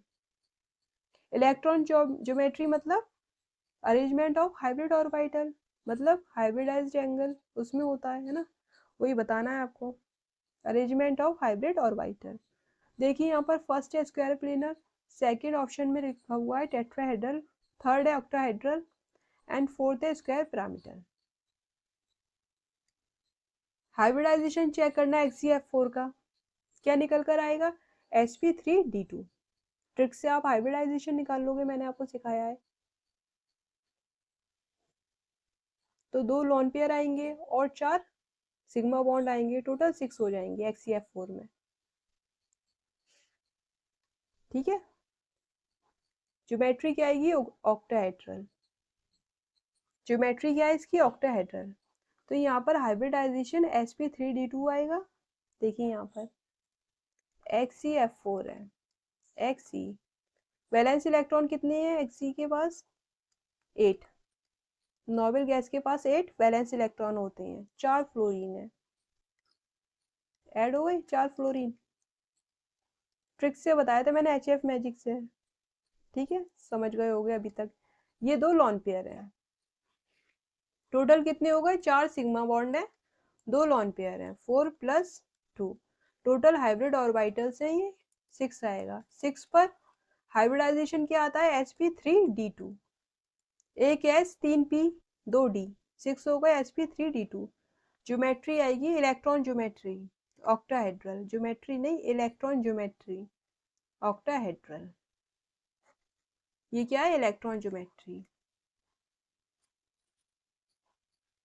शेप क्या आएगी यहाँ पर, दोनों लोन पेयर क्या है, एक्सियल पोजीशन पे है। ज्योमेट्री और शेप की बात करी गई, आपसे अगर पूछा जाए ज्योमेट्री और शेप, बात एक ही है, क्या होगी, square planar, square planar, plane में होगा, राइट। तो इलेक्ट्रॉन ज्योमेट्री क्या है यहाँ पर, ऑक्टाहेड्रल। थर्ड ऑप्शन आपका करेक्ट हो जाएगा, ऑक्टाहेड्रल इलेक्ट्रॉन ज्योमेट्री। ये पढ़ना, एग्जाम में इलेक्ट्रॉन पढ़ना भूल गए, ज्योमेट्री लिखी, वो लिखा हुआ देख लिया ज्योमेट्री जल्दी जल्दी में, स्क्वायर प्लेनर पर टिक मार कर आ गए, गलत हो जाएगा क्वेश्चन। पूरा पढ़ना है, पूरा पढ़ना है। ठीक है, यहाँ पर XCF4 है तो यहाँ पर इलेक्ट्रॉन ज्योमेट्री क्या आ रही है, ऑक्टाहेड्रल। अगर आपसे क्वेश्चन में ये पूछता कि ज्योमेट्री और शेप क्या है, तो स्क्वायर प्लेनर। देखिए यहाँ पर ये है स्क्वायर प्लेनर। जब भी हम शेप या ज्योमेट्री देखते हैं तो लॉन पेयर को छुपा लेते हैं, ये मैंने आपको बताया था। लॉन पेयर को बिल्कुल छुपा लो, हटा दो। यहाँ पर ये लॉन पेयर है, इसको भी हटा दो। अब ये कैसा है, 4 एटम जो है फ्लोरीन एटम, कैसे है, स्क्वायर में है। यहाँ पर ये फ्लोरीन एटम, तो यहाँ पर ये कैसा हो गया, प्लेन में है, तो स्क्वायर प्लेनर शेप या ज्योमेट्री आएगी। क्लियर हो गया ये पॉइंट। नेक्स्ट देखिए, एंगल सब में 90 डिग्री होता है, ये भी आपस में 90 डिग्री है, ये भी 90 डिग्री, आइडेंटिकल पोजीशन है। सिर्फ आपको इसमें इतना याद रखना है, जहां पर आप एक लॉन पेयर रखोगे, कहीं पर भी रख दो एक लॉन पेयर है, तो अगर 2 लॉन पेयर आएंगे तो ठीक अपोजिट दूसरा लॉन पेयर रखोगे फर्स्ट लॉन पेयर के, स्टेबल ज्योमेट्री आएगी। ऐसे यहाँ पर नहीं रखना दूसरा लॉन पेयर, ऐसे मत रख देना। 90 डिग्री का एंगल है, रिपल्शन मैक्सिमम हो जाएगा, 180 डिग्री पर रखना है लॉन पेयर एक दूसरे से। देखिए यहाँ पर 3D में ऐसे समझ में आएगा, ये लॉन पेयर है, यहाँ से ये सब 90 डिग्री के एंगल पर है, ये सब 90 डिग्री के एंगल पर है, और ये आपस में भी एक दूसरे से 90 डिग्री के एंगल पर है, ये जो है एटम्स। अब देखिए ये लॉन पेयर इस लॉन पेयर के एक ऊपर है एक नीचे है, एंटी पोजीशन पे 180 डिग्री पर है, 90 डिग्री पर नहीं है। अगर 90 डिग्री पर होता यहाँ पर रख देते तो रिपल्शन मैक्सिमम आता ना, हमें मिनिमम करना है रिपल्शन। 180 डिग्री पर दूर हो जाएंगे लॉन पेयर इलेक्ट्रॉन दूर हो जाएंगे, डिस्टेंस ज़्यादा हो जाएगी, रिपल्शन भी मिनिमाइज्ड हो जाएगा, और जो ज्योमेट्री है वो स्टेबल बनेगी। लॉन पेयर को हम कैलकुलेट नहीं करते ज्योमेट्री और शेप में, इलेक्ट्रॉन ज्योमेट्री ऑक्टाहेड्रल है, वो बात सही है। जब लॉन पेयर आएगा तो आप उसको शेप या ज्योमेट्री में नहीं देखोगे, उसे हटा दोगे, तो ये स्क्वायर बन रहा है, ये स्क्वायर प्लेनर हो गया। इसी तरह XeF4 का स्क्वायर प्लेनर शेप या ज्योमेट्री आई है। फर्क समझ गए, कभी कंफ्यूज नहीं होगे। बच्चों को पता ही नहीं होता इलेक्ट्रॉन ज्योमेट्री क्या है और ज्योमेट्री क्या होता है, भूल जाते हैं ज्योमेट्री का मतलब, सोचते हैं ऑक्टाहेड्रल होगी ज्योमेट्री, और शेप है तो शेप स्क्वायर प्लेनर होगी। तो ज्योमेट्री और शेप बात एक है, इलेक्ट्रॉन ज्योमेट्री जो है वो अलग बात है। ऐसे याद रखना है, कभी क्वेश्चन गलत नहीं होगा। डाउट क्लियर हो गया, अब नहीं होगा अब आपको। होता क्या है ना, कॉन्सेप्चुअल पढ़ोगे तो प्रॉब्लम नहीं आएगी कभी भी। अब देखिए नेक्स्ट क्वेश्चन क्या है, which of the following geometry is correct for XeF4। अब यहाँ पर आपको ज्योमेट्री दे दी, 4 ऑप्शंस दिए हैं, तो आपको चेक करना है कौन सी ज्योमेट्री जो है वो करेक्ट है। मैंने आपको बताया ऑक्टाहेड्रल में अगर लॉन पेयर रखे हैं तो आपको एक लॉन पेयर कहीं पर भी रख दो, कोई प्रॉब्लम नहीं है। अगर 2 लॉन पेयर है तो आपको क्या करना है, पहले लॉन पेयर के ठीक एंटी पोजीशन अपोजिट पोजीशन पर आपको दूसरा लॉन पेयर रखना है, स्टेबल ज्योमेट्री आएगी ऑक्टाहेड्रल में। इतना काम करना है। TBP में लॉन पेयर इक्वेटोरियल पे रखो, 1 है 2 है 3 है, इक्वेटोरियल पर रखो, मिनिमम रिपल्शन होगा, ज्योमेट्री स्टेबल होगी, वही मॉलिक्यूल हम बनाते हैं। देखिए यहाँ पर फर्स्ट है, यहाँ पर दोनों लॉन पेयर जो है वो एक दूसरे के अपोजिट रखे हैं XeF4 में, कोई प्रॉब्लम नहीं है। अब यहाँ पर देखिए पाउली रूल जो है वो वायलेट हो रहा है। देखो यहाँ पर एक लॉन पेयर है और 2 इलेक्ट्रॉन है, इस ऑर्बिटल में 2 इलेक्ट्रॉन अपोजिट स्पिन के हैं। यहाँ पर तो ठीक है, लेकिन यहाँ पर सेम स्पिन के इलेक्ट्रॉन है, तो पाउली रूल जो है वो आपका वायलेट हो रहा है, तो ये गलत हो गया। सेकंड देखिए यहाँ पर ये एंगल जो है वो 90 डिग्री का है। यहाँ पर ये देखो, यहाँ पर भी सेम स्पिन के आप नहीं रख सकते एक ऑर्बिटल में 2 इलेक्ट्रॉन, ये भी गलत है। थर्ड देखिए थर्ड में यहाँ पर लेस देन 90 कह रहा है, ये क्या कह रहा है, लेस देन 90 कह रहा है, तो यहाँ पर ये भी गलत हो गया। लेस देन 90 तो नहीं है। अगर ये जो लोन पेयर है ये 90 डिग्री के एंगल पर इन चारों फ्लोरीन को रिपल्शन क्रिएट कर रहे हैं, तो ये भी तो नीचे से कर रहा है, तो मामला तो बराबर हो गया। ऊपर से अगर रिपल्शन लग रहा है और नीचे से भी रिपल्शन लगा रहा है तो सीधा हो गया, है ना, प्लेन में आ गए सारे फ्लोरीन एटम। तो यहाँ पर 90 डिग्री का एंगल आ रहा है, यहाँ पर कोई प्रॉब्लम नहीं है। अब यहाँ पर करेक्ट पूछ रहा है, तो यहाँ पर देखिए करेक्ट कौन सा होगा। ये भी गलत हो गया यहाँ पर इस हिसाब से, तो यहाँ पर एक करेक्ट कर दूं मैं, ऑल द अबव होगा नहीं। तो यहाँ पर ये सारे ही गलत हैं वैसे।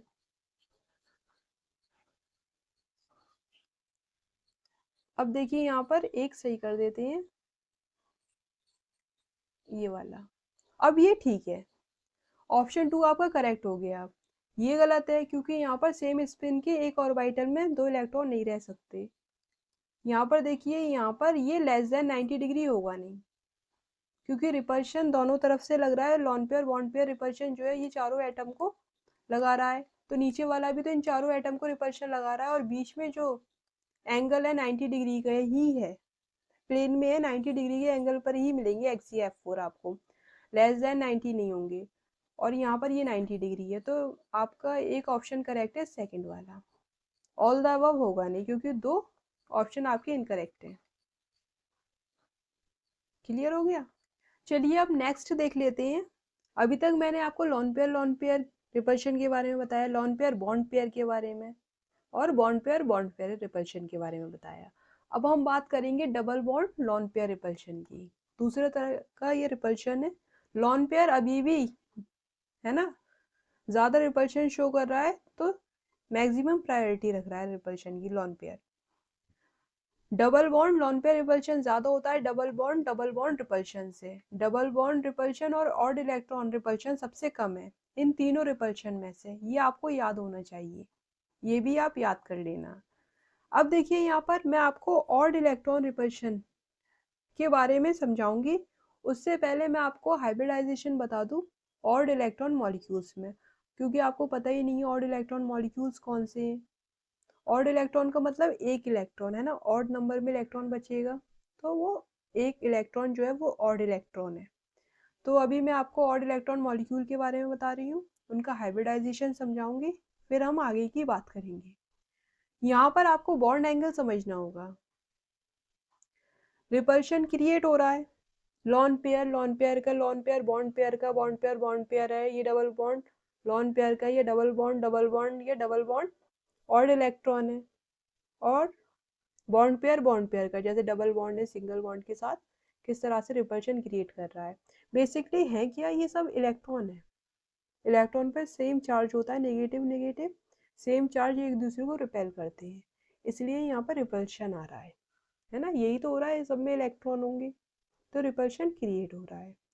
और रिपल्शन हमें मिनिमाइज करना है जिससे हमारी ज्योमेट्री स्टेबल बने, इतना काम हो रहा है यहाँ पर वेस्पर थ्योरी में। अब जब ज्योमेट्री स्टेबल बन जाएगी तो उनके बॉन्ड के बीच में कुछ एंगल आएगा, एंगल तो आएगा, बॉन्ड के बीच के एंगल को आप क्या कहते हैं, बॉन्ड एंगल, उनका एंगल आएगा बीच में, तो वो भी हम देखेंगे। जैसे मॉलिक्यूल से NO2 है, NO2 पॉजिटिव है, NO2 नेगेटिव है, NO3 नेगेटिव है। ऑड इलेक्ट्रॉन मॉलिक्यूल्स के बीच में भी बॉन्ड एंगल आएगा, ठीक है, उसमें रिपल्शन आएगा, रिपल्शन की वजह से घटेगा बढ़ेगा बॉन्ड एंगल, वो सब हम देखेंगे। अभी हम बात कर रहे हैं ऑड इलेक्ट्रॉन मॉलिक्यूल्स की। देखिए यहाँ पर ऑड इलेक्ट्रॉन मॉलिक्यूल्स है, इसका हाइब्रिडाइजेशन और शेप सब देखेंगे। यहाँ पर ये NO2 है, ये क्या है NO2, ये ClO3 है, यहाँ पर ये CF3 है, और यहाँ पर ये CH3 है। तो यहाँ पर 4 मॉलिक्यूल्स है हमारे पास, इस सबके पास ऑड इलेक्ट्रॉन्स हैं, सबके पास क्या है, ऑड इलेक्ट्रॉन प्रेजेंट है। आपको पता है ऑड इलेक्ट्रॉन ऑर्बिटल में प्रेजेंट होगा, और ऑड इलेक्ट्रॉन जो है वो हमेशा हाई एनर्जी लेवल पर रहना पसंद करता है, हाई एनर्जी लेवल पर रहता है। अगर हाई एनर्जी लेवल पर रहेगा तो हाइब्रिडाइजेशन में इतने इजीली पार्टिसिपेट नहीं करेगा। मैंने आपको हाइब्रिडाइजेशन के कॉन्सेप्ट में बताया था, दो ऑर्बिटल जिनमें एनर्जी गैप कम हो मतलब लगभग सिमिलर एनर्जी की हो, एनर्जी डिफरेंस कम हो, वो ही हाइब्रिडाइजेशन में जाते हैं ऑर्बिटल्स। बताया था। अब odd electron high energy level पर रहेगा तो हाइब्रिडाइजेशन में जाना पसंद नहीं करेगा, बट एक कंडीशन आएगी। क्या कंडीशन आएगी मैम? सेंट्रल एटम बीच वाला एटम होता है, सराउंडेड एटम साइड एटम है, ऑक्सीजन क्या है? साइड एटम है। अगर सराउंडिंग एटम या साइड एटम की इलेक्ट्रोनेगेटिविटी सेंट्रल एटम से ज़्यादा है तो वो क्या करेगा? इलेक्ट्रॉन, ये इलेक्ट्रॉन से इनको अपनी तरफ खींचेगा। यहाँ पर ये खींच रहा है इलेक्ट्रॉन्स को, यहाँ पर ये इलेक्ट्रॉन को अपनी तरफ खींच रहा है। ठीक है। अब क्या होगा, इस नाइट्रोजन के पास पार्शियली पॉजिटिव चार्ज आ जाएगा। 3 बॉन्ड है, ये क्या है, कोऑर्डिनेट बॉन्ड को भी आप कोवैलेंट बॉन्ड की तरह लेते हो, नेगेटिव पॉजिटिव लगा दो, ये सिंगल बॉन्ड हो जाएगा। ये बताया था कोऑर्डिनेशन कंपाउंड, मतलब कोऑर्डिनेशन कंपाउंड, ये तो मैंने आपको अभी चैप्टर पढ़ाया नहीं है, ये चैप्टर मैं आपको आगे पढ़ाऊंगी। कोऑर्डिनेशन बॉन्ड में मैंने आपको ये बताया था। अगर कोऑर्डिनेट बॉन्ड है, जिस तरफ एरो है उधर आप नेगेटिव चार्ज लगा दोगे और जहाँ इसकी टेल है वहाँ पर पॉजिटिव लगा दोगे और बीच में ये सिंगल बॉन्ड बना दोगे, कोवैलेंट बॉन्ड बन जाएगा। वैसे भी ये कोवैलेंट बॉन्ड ही होता है, कोऑर्डिनेट बॉन्ड कोवैलेंट बॉन्ड का ही टाइप है। अब देखिए यहाँ पर 3 बॉन्ड है तो 3 पार्शियली पॉजिटिव चार्ज आ जाएंगे, ये आ गए। अब ये क्या करेंगे, इस ऑड इलेक्ट्रॉन को अपनी तरफ अट्रैक्ट करेगा। ये पार्शियली पॉजिटिव चार्ज क्या करेगा, odd electron high energy level पर है, इसको अपनी तरफ अट्रैक्ट करेगा। अट्रैक्ट करेगा तो अब ये जो ऑर्बिटल है ये हाइब्रिडाइजेशन में पार्टिसिपेट कर लेगा। अब जब ये हाइब्रिडाइजेशन में पार्टिसिपेट करेगा तो हाइब्रिड ऑर्बिटल में ये ऑड इलेक्ट्रॉन आपको मिलेगा। क्लियर हो गया? सेंट्रल एटम क्या होता है, हाइब्रिडाइजेशन में जाता है। सेंट्रल एटम के एटॉमिक ऑर्बिटल में ऑड इलेक्ट्रॉन प्रेजेंट था।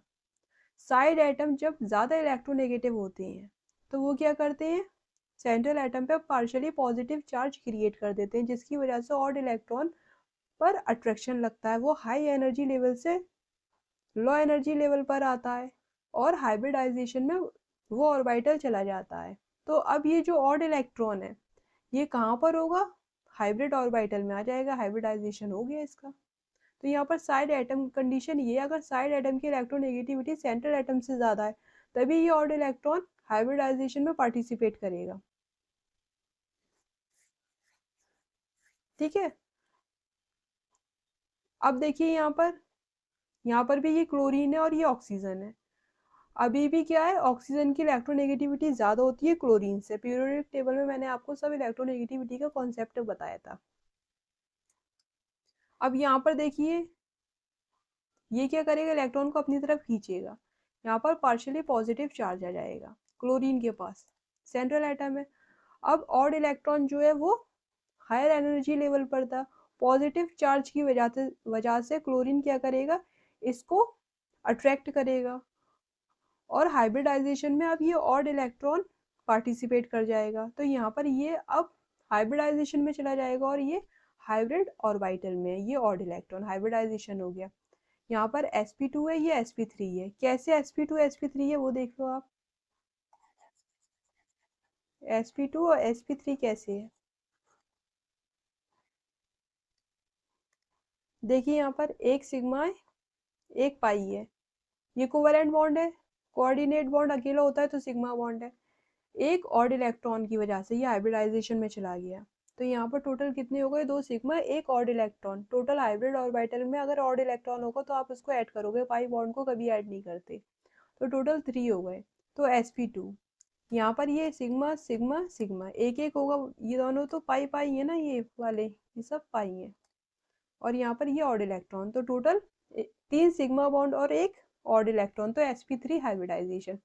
इसी तरह यहाँ पर सेंट्रल एटम कैसा है, लेस इलेक्ट्रोनेगेटिव है सराउंडिंग एटम से, फ्लोरीन ज्यादा इलेक्ट्रोनेगेटिव होता है किसकी कंपेयर में, कार्बन की कंपेयर में। इलेक्ट्रोनेगेटिविटी 4 है यहाँ पर फ्लोरीन की और यहाँ पर कार्बन है, कार्बन कम होता है। अब ये ऑड इलेक्ट्रॉन फिर से यहाँ पर क्या होगा, पार्शियली पॉजिटिव चार्ज आ जाएगा कार्बन के पास, सेंट्रल एटम के पास। ऑड इलेक्ट्रॉन को ये हाई एनर्जी लेवल से लो एनर्जी लेवल पे ले लेगा, हाइब्रिडाइजेशन हो जाएगा ऑड इलेक्ट्रॉन हाइब्रिड ऑर्बिटल में आ जाएगा। हाइब्रिडाइजेशन में देखो ये सिग्मा बॉन्ड सिग्मा सिग्मा, एक ऑड इलेक्ट्रॉन, तो 4 हो गए, sp3 हाइब्रिडाइजेशन। अब यहाँ पर देखिए sp2 में प्लेनर शेप आती है, sp3 में एक अगर ऑड इलेक्ट्रॉन है तो पिरामिडल है। मैंने आपको बताया था कभी भी लोन पेयर, और अगर ऑड इलेक्ट्रॉन है तो ऑड इलेक्ट्रॉन भी आप कैलकुलेट नहीं करोगे शेप में, तो ये पिरामिडल हो गया, शेप है। अब यहाँ पर भी ये भी पिरामिडल है, सेम शेप है, पिरामिड बन रहा है ना, ये पिरामिड बन रहा है यहाँ से ये। अब देखिए यहाँ पर NO2, ClO3 और CF3 सबके पास क्या है, ऑड इलेक्ट्रॉन प्रेजेंट है। इन तीनों का जो ऑड इलेक्ट्रॉन है वो किस में प्रेजेंट है, हाइब्रिड ऑर्बिटल में। और हाइब्रिड ऑर्बिटल कौन से है, sp2। sp2 हाइब्रिड ऑर्बिटल है, ये वाला sp3 है, यहाँ पर ये sp3 है, ये sp2 हाइब्रिड ऑर्बिटल है। सब नहीं है ना, सब क्या है, odd electron is present in hybrid orbital, क्योंकि ये हाइब्रिडाइजेशन में पार्टिसिपेट कर गया। अब देखिए यहाँ पर CH3 में होगा क्या, CH3 है ये। यहाँ पर सराउंडिंग एटम जो है हाइड्रोजन है, और यहाँ पर कार्बन मोर इलेक्ट्रोनेगेटिव होता है किससे, हाइड्रोजन से। कार्बन मोर इलेक्ट्रोनेगेटिव है हाइड्रोजन से। हाइड्रोजन की इलेक्ट्रोनेगेटिविटी कितनी है, 2.1 है, और कार्बन की 2.5 है। तो यहाँ पर मोर इलेक्ट्रोनेगेटिव नहीं है हाइड्रोजन, किससे, कम, कार्बन से। तो यहाँ पर ये इस पर पार्शियली पॉजिटिव चार्ज तो आ नहीं पाएगा ये। अब कार्बन इलेक्ट्रॉन खींचेगा हाइड्रोजन से, तो यहाँ पर पार्शियली नेगेटिव चार्ज आएगा। अब यहाँ पर ऑड इलेक्ट्रॉन है, नेगेटिव चार्ज की वजह से ये भी इलेक्ट्रॉन और ये भी नेगेटिव चार्ज आ रहा है पार्शियली, क्योंकि कार्बन हाइड्रोजन से इलेक्ट्रॉन अपनी तरफ खींच रहा है। तो ये नेगेटिव नेगेटिव क्या करेंगे, तो इलेक्ट्रॉन इलेक्ट्रॉन रिपल्शन क्रिएट करेंगे और दूर भाग जाएगा। हाई एनर्जी लेवल पर वैसे भी था और दूर भाग गया, तो यहाँ पर ये हाइब्रिडाइजेशन में पार्टिसिपेट नहीं करेगा, हाइब्रिडाइजेशन में पार्टिसिपेट नहीं करेगा, नो। क्यों नहीं करेगा, क्योंकि सराउंडिंग एटम की इलेक्ट्रोनेगेटिविटी कम है सेंट्रल एटम से। अब क्या होगा, हाइब्रिडाइजेशन में पार्टिसिपेट नहीं करेगा, तो ये जो ऑड इलेक्ट्रॉन है ये अनहाइब्रिडाइज्ड ऑर्बिटल में होगा, अनहाइब्रिडाइज्ड ऑर्बिटल में होगा। देखिए यहाँ पर कार्बन में इलेक्ट्रॉनिक कॉन्फ़िगरेशन कितना है, 1s2 2s2 2p2। अब यहाँ पर ये 2 इलेक्ट्रॉन है। हमेशा हम इलेक्ट्रॉनिक कॉन्फ़िगरेशन के लिए आउटर मोस्ट शेल देखते हैं, यहाँ पर ये देख रहे हैं, यहाँ पर इलेक्ट्रॉनिक कॉन्फ़िगरेशन इतना आ रहा है। अब यहाँ पर देखिए 2 यहाँ पर इलेक्ट्रॉन है, यहाँ पर एक ये है। अब एक्साइटेशन की ज़रूरत पड़ेगी, एक्साइट करोगे तो एक इलेक्ट्रॉन यहाँ पर पहुँच जाएगा, तो एक्साइटेशन के बाद जो कॉन्फ़िगरेशन आएगा वो ये आएगा कार्बन का। यहाँ पर ऐसा था, ये एक इलेक्ट्रॉन यहाँ पहुँच गया, पहुँचा दीजिए। एक्साइटेशन में यही तो होता है, एक्साइटेशन में कॉन्फ़िगरेशन कार्बन का ये है, एनर्जी लेकर एक्साइट हो गया और एस से पी में इलेक्ट्रॉन पहुंच गया। अब अनपेयर्ड इलेक्ट्रॉन कितने हैं, 4। 4 में से यहाँ पर हाइब्रिडाइजेशन जब आप निकालोगे तो यहाँ पर 1 2 3 और यहाँ पर एक ऑड इलेक्ट्रॉन है, ये हाइब्रिडाइजेशन में पार्टिसिपेट नहीं कर रहा, तो यहाँ पर हाइब्रिडाइजेशन निकल के आएगा 3 सिग्मा बॉन्ड की वजह से sp2। तो एक s और 2 p मिलकर क्या कर रहे हैं, हाइब्रिडाइजेशन कर रहे हैं, एक s और 2 p। एक जो इलेक्ट्रॉन है सिंगल इलेक्ट्रॉन, ये प्योर p ऑर्बिटल में मिलेगा आपको, प्योर p ऑर्बिटल में। कहाँ पर मिल रहा है, ये अकेला रह गया, odd electron pure p orbital में है, ये हाई एनर्जी लेवल पर है, हाइब्रिडाइजेशन में पार्टिसिपेट नहीं कर रहा। क्यों नहीं कर रहा, क्योंकि सेंट्रल एटम की इलेक्ट्रोनेगेटिविटी जो है वो ज्यादा है साइड एटम से।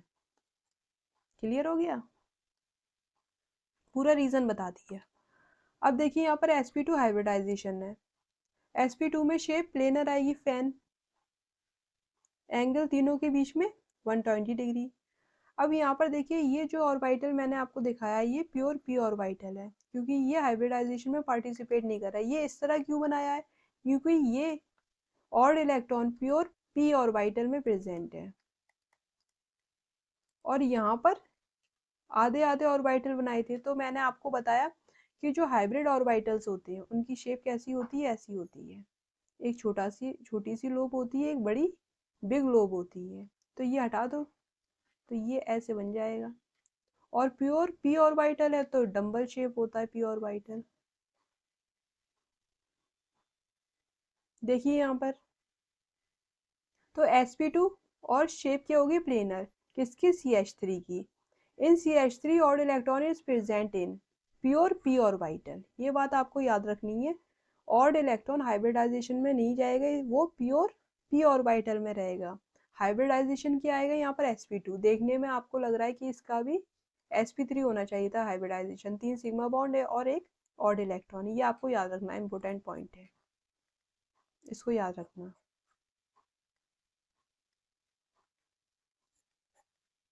याद रहेगा। तो यहाँ पर मैंने आपको हाइब्रिडाइजेशन बताया है किसका, ऑड इलेक्ट्रॉन मॉलिक्यूल्स का। किस तरह से हाइब्रिडाइजेशन है, क्या शेप है, क्या रीजन है, वो सब बता दिया है। अब देखिए यहाँ पर how to find bond angle in molecules. अब हमें बॉन्ड एंगल देखना है मॉलिक्यूल्स के अंदर। sp का बॉन्ड एंगल कितना होता है, 180 डिग्री। लीनियर शेप होती है। sp2 का बॉन्ड एंगल, दो बॉन्ड के बीच का एंगल 120 डिग्री। तीन होते हैं, तीनों 120 डिग्री पर होते हैं। इसी तरह sp3 हाइब्रिडाइजेशन में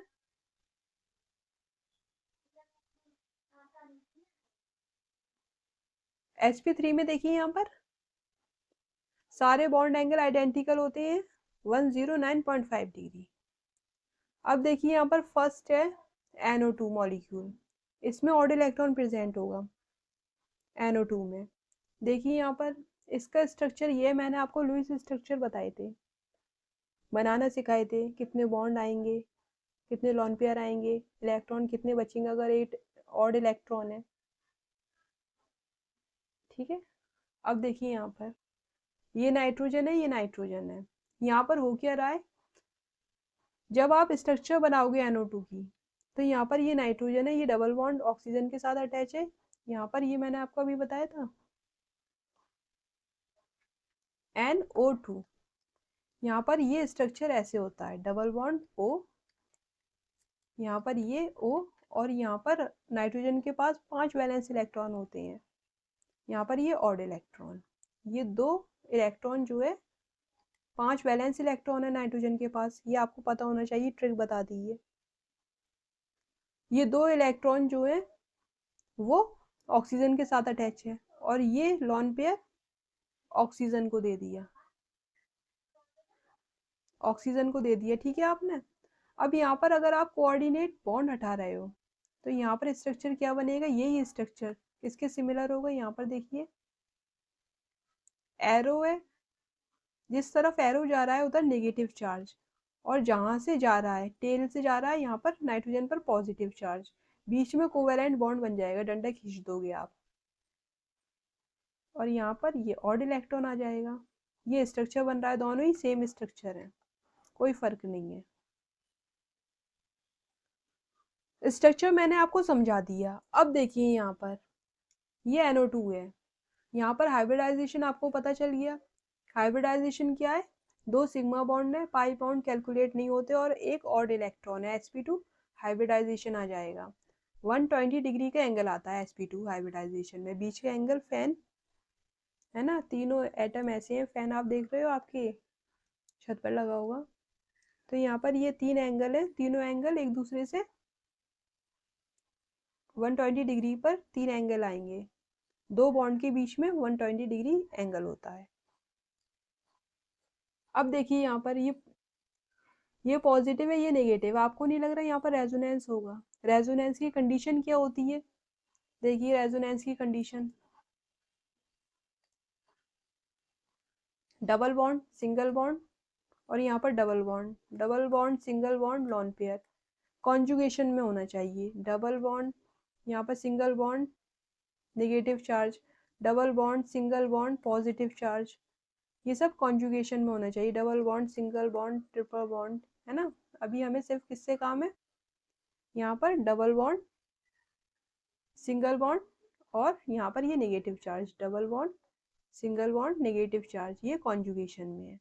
देखिए यहाँ पर ये इधर आएगा और ये इधर शिफ्ट हो जाएगा, तो यहाँ पर ये डबल बॉन्ड बन गया और यहाँ पर ये इधर शिफ्ट हो गया। अब दोनों रेजोनेटिंग स्ट्रक्चर हाइपोथेटिकल होते हैं, दोनों के बीच में रेजोनेंस होता है। रेजोनेंस की कंडीशन मैंने आपको बताई, डबल बॉन्ड, सिंगल बॉन्ड और नेगेटिव चार्ज है कॉन्जुगेशन में, तो रेजोनेंस होगा, दो इसके रेजोनेटिंग स्ट्रक्चर बनेंगे NO2 मॉलिक्यूल के।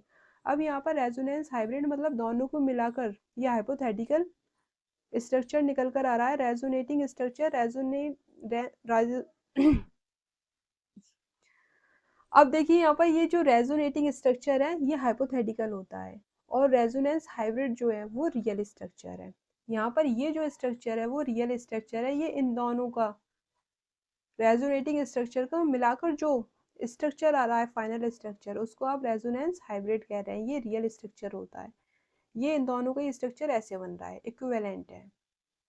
अब देखिए यहाँ पर हो क्या रहा है, रेजोनेंस बताना पड़ रहा है, अलग से टॉपिक है लेकिन रेजोनेंस ठीक है। ये दोनों एक दूसरे में इंटर कन्वर्ट हो रहे हैं, रेजोनेटिंग स्ट्रक्चर हैं, दो रेजोनेटिंग स्ट्रक्चर हैं। अब देखिए रेजोनेंस हाइब्रिड में क्या हो रहा है, ये नेगेटिव चार्ज आप देख रहे हो, एक नेगेटिव चार्ज इधर है और इधर भी है, इस ऑक्सीजन के पास भी है, इस ऑक्सीजन के पास भी है, दोनों तरफ जा रहा है। तो यहाँ पर इसका मतलब क्या है, आधा इस ऑक्सीजन के पास है, आधा इस ऑक्सीजन के पास है। इसी तरह ये जो पाई बॉन्ड है वो इधर भी है और इधर भी है पाई बॉन्ड, तो दोनों तरफ एक पाई बॉन्ड क्या कर रहा है, दोनों तरफ जा रहा है NO के बीच में। तो यहाँ पर ये पार्शियली डबल बॉन्ड इस तरह से दिखा दिया, दोनों तरफ जा रहा है। ऑड इलेक्ट्रॉन ऑर्बिटल में प्रेजेंट ही है, ये हाइब्रिड ऑर्बिटल है, ये मैंने आपको बता दिया।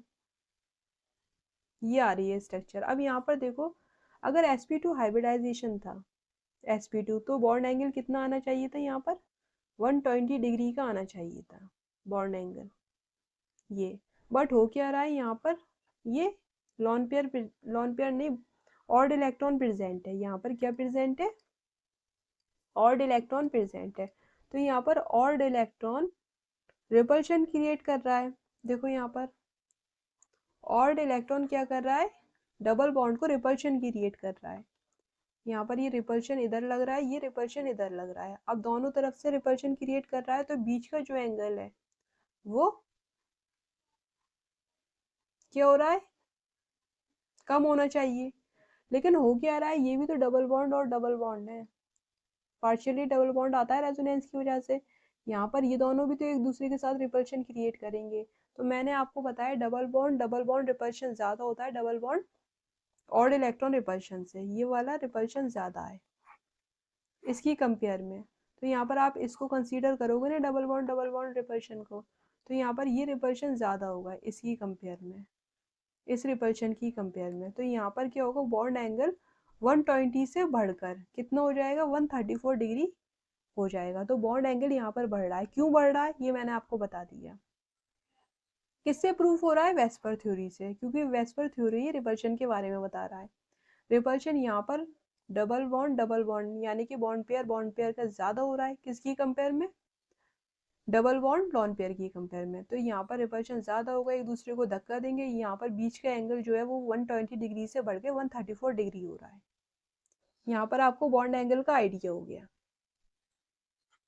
नेक्स्ट देखिए सेकंड है NO2 का, जब आप स्ट्रक्चर बनाओगे NO2 पॉजिटिव का, NO2 पॉजिटिव का, तो ये स्ट्रक्चर बन के आएगा। ये स्ट्रक्चर मैंने आपको बता ही दिए थे।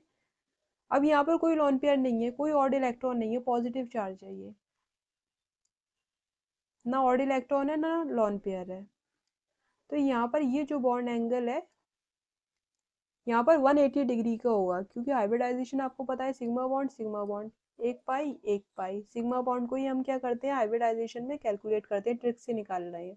तो sp हाइब्रिडाइजेशन आ रहा है, sp में लीनियर स्ट्रक्चर होता है, एंगल कितना होगा, दो बॉन्ड के बीच में 180 डिग्री,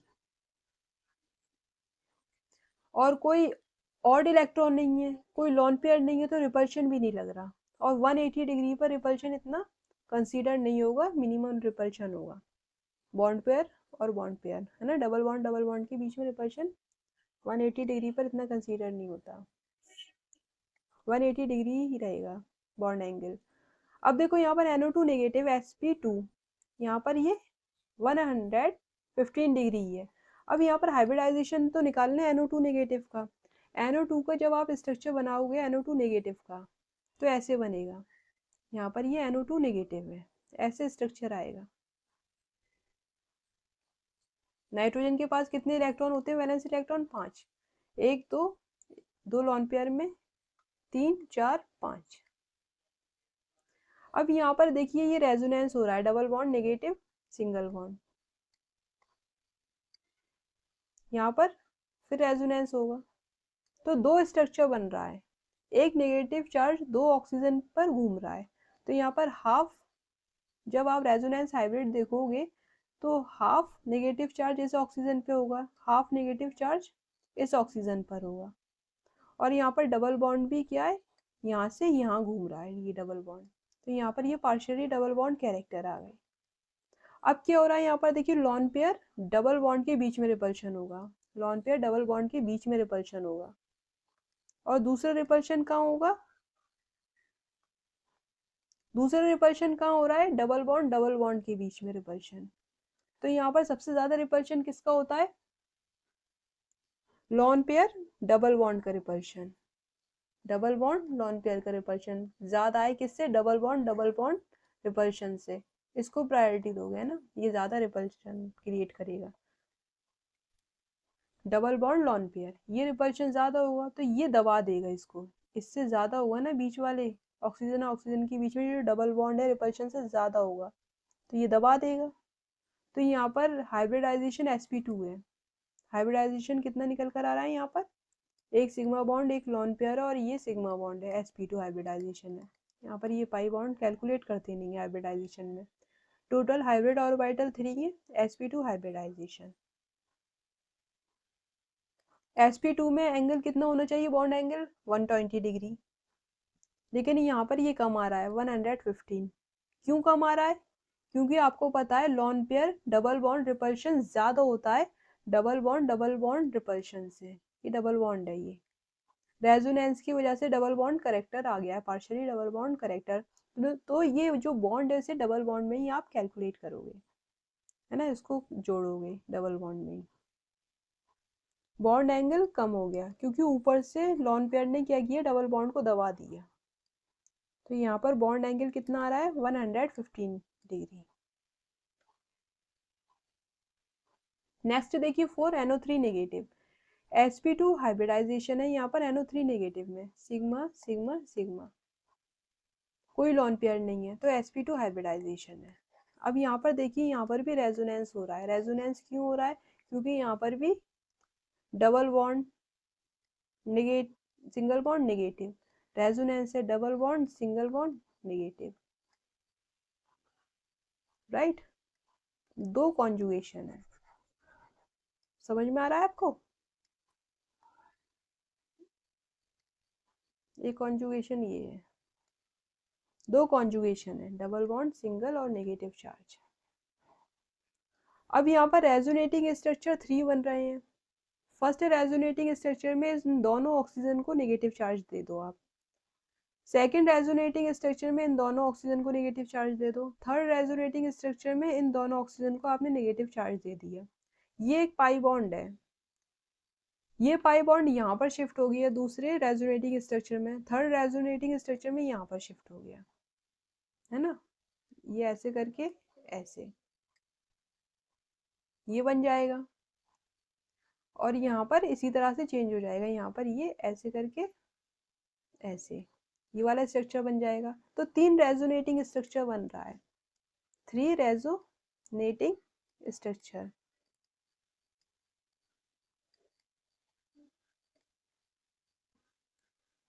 और ये आपका इन तीनों को मिलाकर एक रियल स्ट्रक्चर बनता है, उसे आप कहते हैं रेजोनेट हाइब्रिड, रेजोनेंस हाइब्रिड। अब यहाँ पर नेगेटिव चार्ज दो नेगेटिव चार्ज इन तीनों ऑक्सीजन पे है, दो नेगेटिव चार्ज तीनों ऑक्सीजन पे है, तो एक ऑक्सीजन पे -2/3 -2/3 चार्ज आ गया, -2/3 -2/3, एक पाई बॉन्ड जो है वो तीनों पे है, तो यहाँ पर देखो ये पाई बॉन्ड जो है पार्शियली डबल बॉन्ड कैरेक्टर की वजह से तीनों पर है। यहाँ पर कोई लॉन पेयर नहीं है, कोई ऑड इलेक्ट्रॉन प्रेजेंट नहीं है, तो यहाँ पर जो एंगल है वो 120 डिग्री ही रहेगा। ना आपको ऑड इलेक्ट्रॉन मिला, ना यहाँ पर लॉन पेयर मिला, तो यहाँ पर बॉन्ड एंगल कितना रहेगा 120 डिग्री। क्यों रहेगा, देखिए यहाँ पर अगर आप बॉन्ड पेयर में डबल बॉन्ड की बात कर रहे हैं हम, डबल बॉन्ड अगर आप रिपल्शन कंसीडर कर रहे हैं कि मैम ये डबल बॉन्ड है, ये भी डबल बॉन्ड है, इनमें आपस में रिपल्शन होगा, ठीक है, रिपल्शन क्रिएट हो गया। यहाँ पर भी तो रिपल्शन होगा, यहाँ भी रिपल्शन होगा, तो तीनों इक्वल रिपल्शन क्रिएट कर रहे हैं, तो बॉन्ड एंगल सेम ही रहेगा, तो यहाँ पर 120 डिग्री ही रहेगा एंगल। तीनों का रिपल्शन बराबर आ रहा है तो 120 डिग्री बिगड़ेगा नहीं, बॉन्ड एंगल 120 डिग्री ही रहेगा। और इलेक्ट्रॉन और लॉन पेयर की वजह से बॉन्ड एंगल चेंज होता है। किस तरह से वेस्पर वालों ने रिपल्शन को मिनिमाइज करने की सोची है ना, और ज्योमेट्री स्टेबल बनाई, वो आपने देख लिया है। बॉन्ड एंगल भी मैंने आपको बता दिया है किस तरह से बॉन्ड एंगल आप देखोगे। अब देखिए यहाँ पर बॉन्ड एंगल होता क्या है, हर बार मैंने आपको बताया एंगल बिटवीन टू बॉन्ड्स। किसी भी मॉलिक्यूल में दो बॉन्ड के बीच का जो एंगल है उसे आप बॉन्ड एंगल कहोगे। हाइब्रिडाइज्ड एंगल क्या था, हाइब्रिड ऑर्बिटल के अरेंजमेंट में जो एंगल बन रहा था दो हाइब्रिड ऑर्बिटल के बीच में, उसे आप हाइब्रिडाइज्ड एंगल कह रहे थे। जैसे sp में 180 डिग्री, sp2 में 120 डिग्री, अगर बॉन्ड बना रहा है तो अभी 180 120 डिग्री ऐसे आएगा।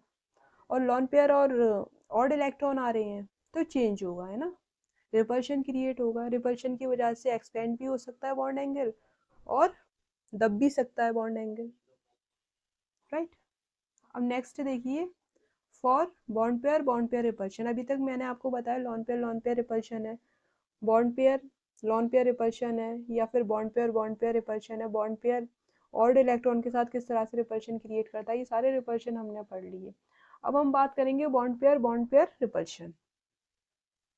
डबल बॉन्ड रिपल्शन पढ़े थे ना, अब यहाँ पर बात कर लेते हैं बॉन्ड पेयर रिपल्शन की। होता क्या है, देखिए यहाँ पर जैसे यहाँ पर ये ऑक्सीजन है, वाटर मॉलिक्यूल है, स्ट्रक्चर इसका ये होता है, यहाँ पर ये हाइड्रोजन है, ये हाइड्रोजन है, यहाँ पर ये लॉन पेयर है, ये लॉन पेयर है। अब यहाँ पर ये बॉन्ड पेयर है, ये बॉन्ड पेयर है, इनमें भी तो आपस में रिपल्शन होगा, रिपल्शन तो होगा। क्यों होगा, बॉन्ड पेयर के पास भी तो इलेक्ट्रॉन है, यहाँ पर भी तो इलेक्ट्रॉन है, तो रिपल्शन यहाँ पर भी होगा, ठीक है। अब हम यही कंसीडर कर रहे हैं और इसी के अकॉर्डिंग हम क्वेश्चन निकालेंगे बॉन्ड पेयर रिपल्शन। चलिए देखिए यहाँ पर बॉन्ड एंगल है, कैसे निकालोगे इन मॉलिक्यूल्स में, आपको क्या करना है, सेंट्रल एटम देखना है और सराउंडिंग एटम देखना है। मॉलिक्यूल्स कैसे होंगे, जैसे ये अमोनिया है, PH3 है, ASH3 है, SPH3 है, H2O है, H2S है, H2SE है, H2TE है, ये क्या है,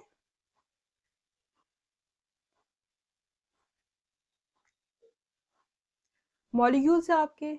यहाँ पर आपको बॉन्ड एंगल निकालना है, समझ में आ रहा है, बहुत अच्छे से बता रही हूँ मैं each and every point. Bond pair का भी तो रिपल्शन निकालोगे आप, अगर रिपल्शन होगा तो उसके अकॉर्डिंग हम बॉन्ड एंगल देखेंगे, रिपल्शन तो होगा उसमें भी, बॉन्ड पेयर में भी। अब देखिए यहाँ पर बॉन्ड एंगल कैसे निकालोगे आप, बॉन्ड पेयर रिपल्शन की वजह से किसी भी मॉलिक्यूल में, मॉलिक्यूल इस टाइप के हैं, अगर इलेक्ट्रोनेगेटिविटी सेंट्रल एटम की ज्यादा है तो बॉन्ड एंगल भी ज्यादा होगा, अगर सराउंडिंग एटम की इलेक्ट्रोनेगेटिविटी ज्यादा है तो बॉन्ड एंगल आपका कम हो जाएगा। आपको कैसे सोचना है, अगर सेंट्रल एटम की इलेक्ट्रोनेगेटिविटी ज्यादा है तो बॉन्ड एंगल ज्यादा होगा दो बॉन्ड के बीच का, और अगर सराउंडिंग एटम की इलेक्ट्रोनेगेटिविटी ज्यादा है तो बॉन्ड एंगल कम होगा। एक याद कर लो, दूसरा उसके अपोजिट है। कंपेयर बॉन्ड एंगल, क्वेश्चंस देखो, अब हम क्वेश्चंस करते हैं कंपेयर बॉन्ड एंगल, किस तरह से क्वेश्चन आपसे पूछिएगा इस टाइप के। फर्स्ट है यहाँ पर अमोनिया है, फॉस्फीन है, PH3, SH3, SpH3 and bismuth hydride है यहाँ पर। देखिए यहाँ पर कैसे आप कंपेयर करोगे बॉन्ड एंगल को। NH3 का बॉन्ड एंगल ज़्यादा होगा या PH3 का? ऑर्डर बताइए आप। सेंट्रल एटम की अगर इलेक्ट्रोनेगेटिविटी ज़्यादा है तो बॉन्ड एंगल भी ज़्यादा होगा। ठीक है, यहाँ तक कोई प्रॉब्लम नहीं होनी चाहिए। आपको ऑर्डर पता है इलेक्ट्रोनेगेटिविटी का। पीरियोडिक टेबल में जब हम टॉप टू बॉटम जाते हैं ग्रुप में तो इलेक्ट्रोनेगेटिविटी कम होती है। नाइट्रोजन की इलेक्ट्रोनेगेटिविटी ज़्यादा होगी as compared to bismuth. Nepal, Pakistan, Australia सब बीमार। ग्रुप में जाते हैं नीचे, नाइट्रोजन फैमिली है तो इलेक्ट्रोनेगेटिविटी कम होती है। और अगर हम पीरियड में जाते हैं लेफ्ट टू राइट, है ना, लेफ्ट टू राइट जाते हैं तो इलेक्ट्रोनेगेटिविटी इंक्रीज होती है। इतना बेसिक ऑर्डर आपको पता ही है। अब देखिए यहाँ पर बॉन्ड एंगल का ऑर्डर ये आ गया। इसकी इलेक्ट्रोनेगेटिविटी इन सब में नाइट्रोजन की सबसे ज़्यादा है तो नाइट्रोजन का बॉन्ड एंगल अमोनिया का सबसे ज़्यादा होगा। ये एन पिरामिडल शेप होती है यहाँ पर, ये बीच का एंगल, इसे आप बॉन्ड एंगल कहोगे। यहाँ पर ये सब हाइड्रोजन सराउंडिंग एटम है। इसी तरह PH3 है यहाँ पर, H H एंड H। यहाँ पर ये बॉन्ड एंगल है। इसका बॉन्ड एंगल ज़्यादा होगा क्योंकि नाइट्रोजन की इलेक्ट्रोनेगेटिविटी फास्फोरस से ज़्यादा है तो बॉन्ड एंगल भी ज़्यादा होगा। सेकंड देखिए H2O है, H2S है, H2Se है, H2Te है। यहाँ पर क्या होगा बॉन्ड एंगल? देखिए यहाँ पर ये सेंट्रल एटम है, ऑक्सीजन सल्फर एसिटी ऑक्सीजन फैमिली के मेंबर है। ऊपर से नीचे जाने पर ग्रुप में टॉप टू बॉटम जाने पर इलेक्ट्रोनेगेटिविटी कम होती है। सबसे ज्यादा इलेक्ट्रोनेगेटिविटी किसकी होगी? ऑक्सीजन की। बॉन्ड एंगल भी इसका ही होगा सबसे ज्यादा, राइट। ये दो मैंने आपको ऑर्डर बताए हैं, ड्रैगोज रूल में हम और अच्छे से समझेंगे, है ना। ये मैंने आपको बेसिक ऑर्डर बता दिया, आपको सिर्फ इतना ही याद रखना है। बॉन्ड एंगल का ऑर्डर बहुत सिंपल है, समझ गए अब आप। नेक्स्ट देखिए थर्ड, यहाँ पर आपको वाटर मॉलिक्यूल दिया है और यहाँ पर SF दिया है, SF2। तो यहाँ पर X और Y के बीच में बॉन्ड एंगल आपको बताना है। कैसे आप बताओगे?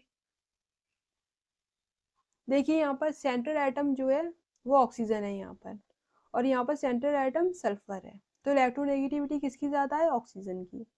तो बॉन्ड एंगल किसका ज़्यादा होगा? X ज़्यादा होगा। किससे? Y से। कैसे सोचोगे? और अच्छे से सोचें तो देखिए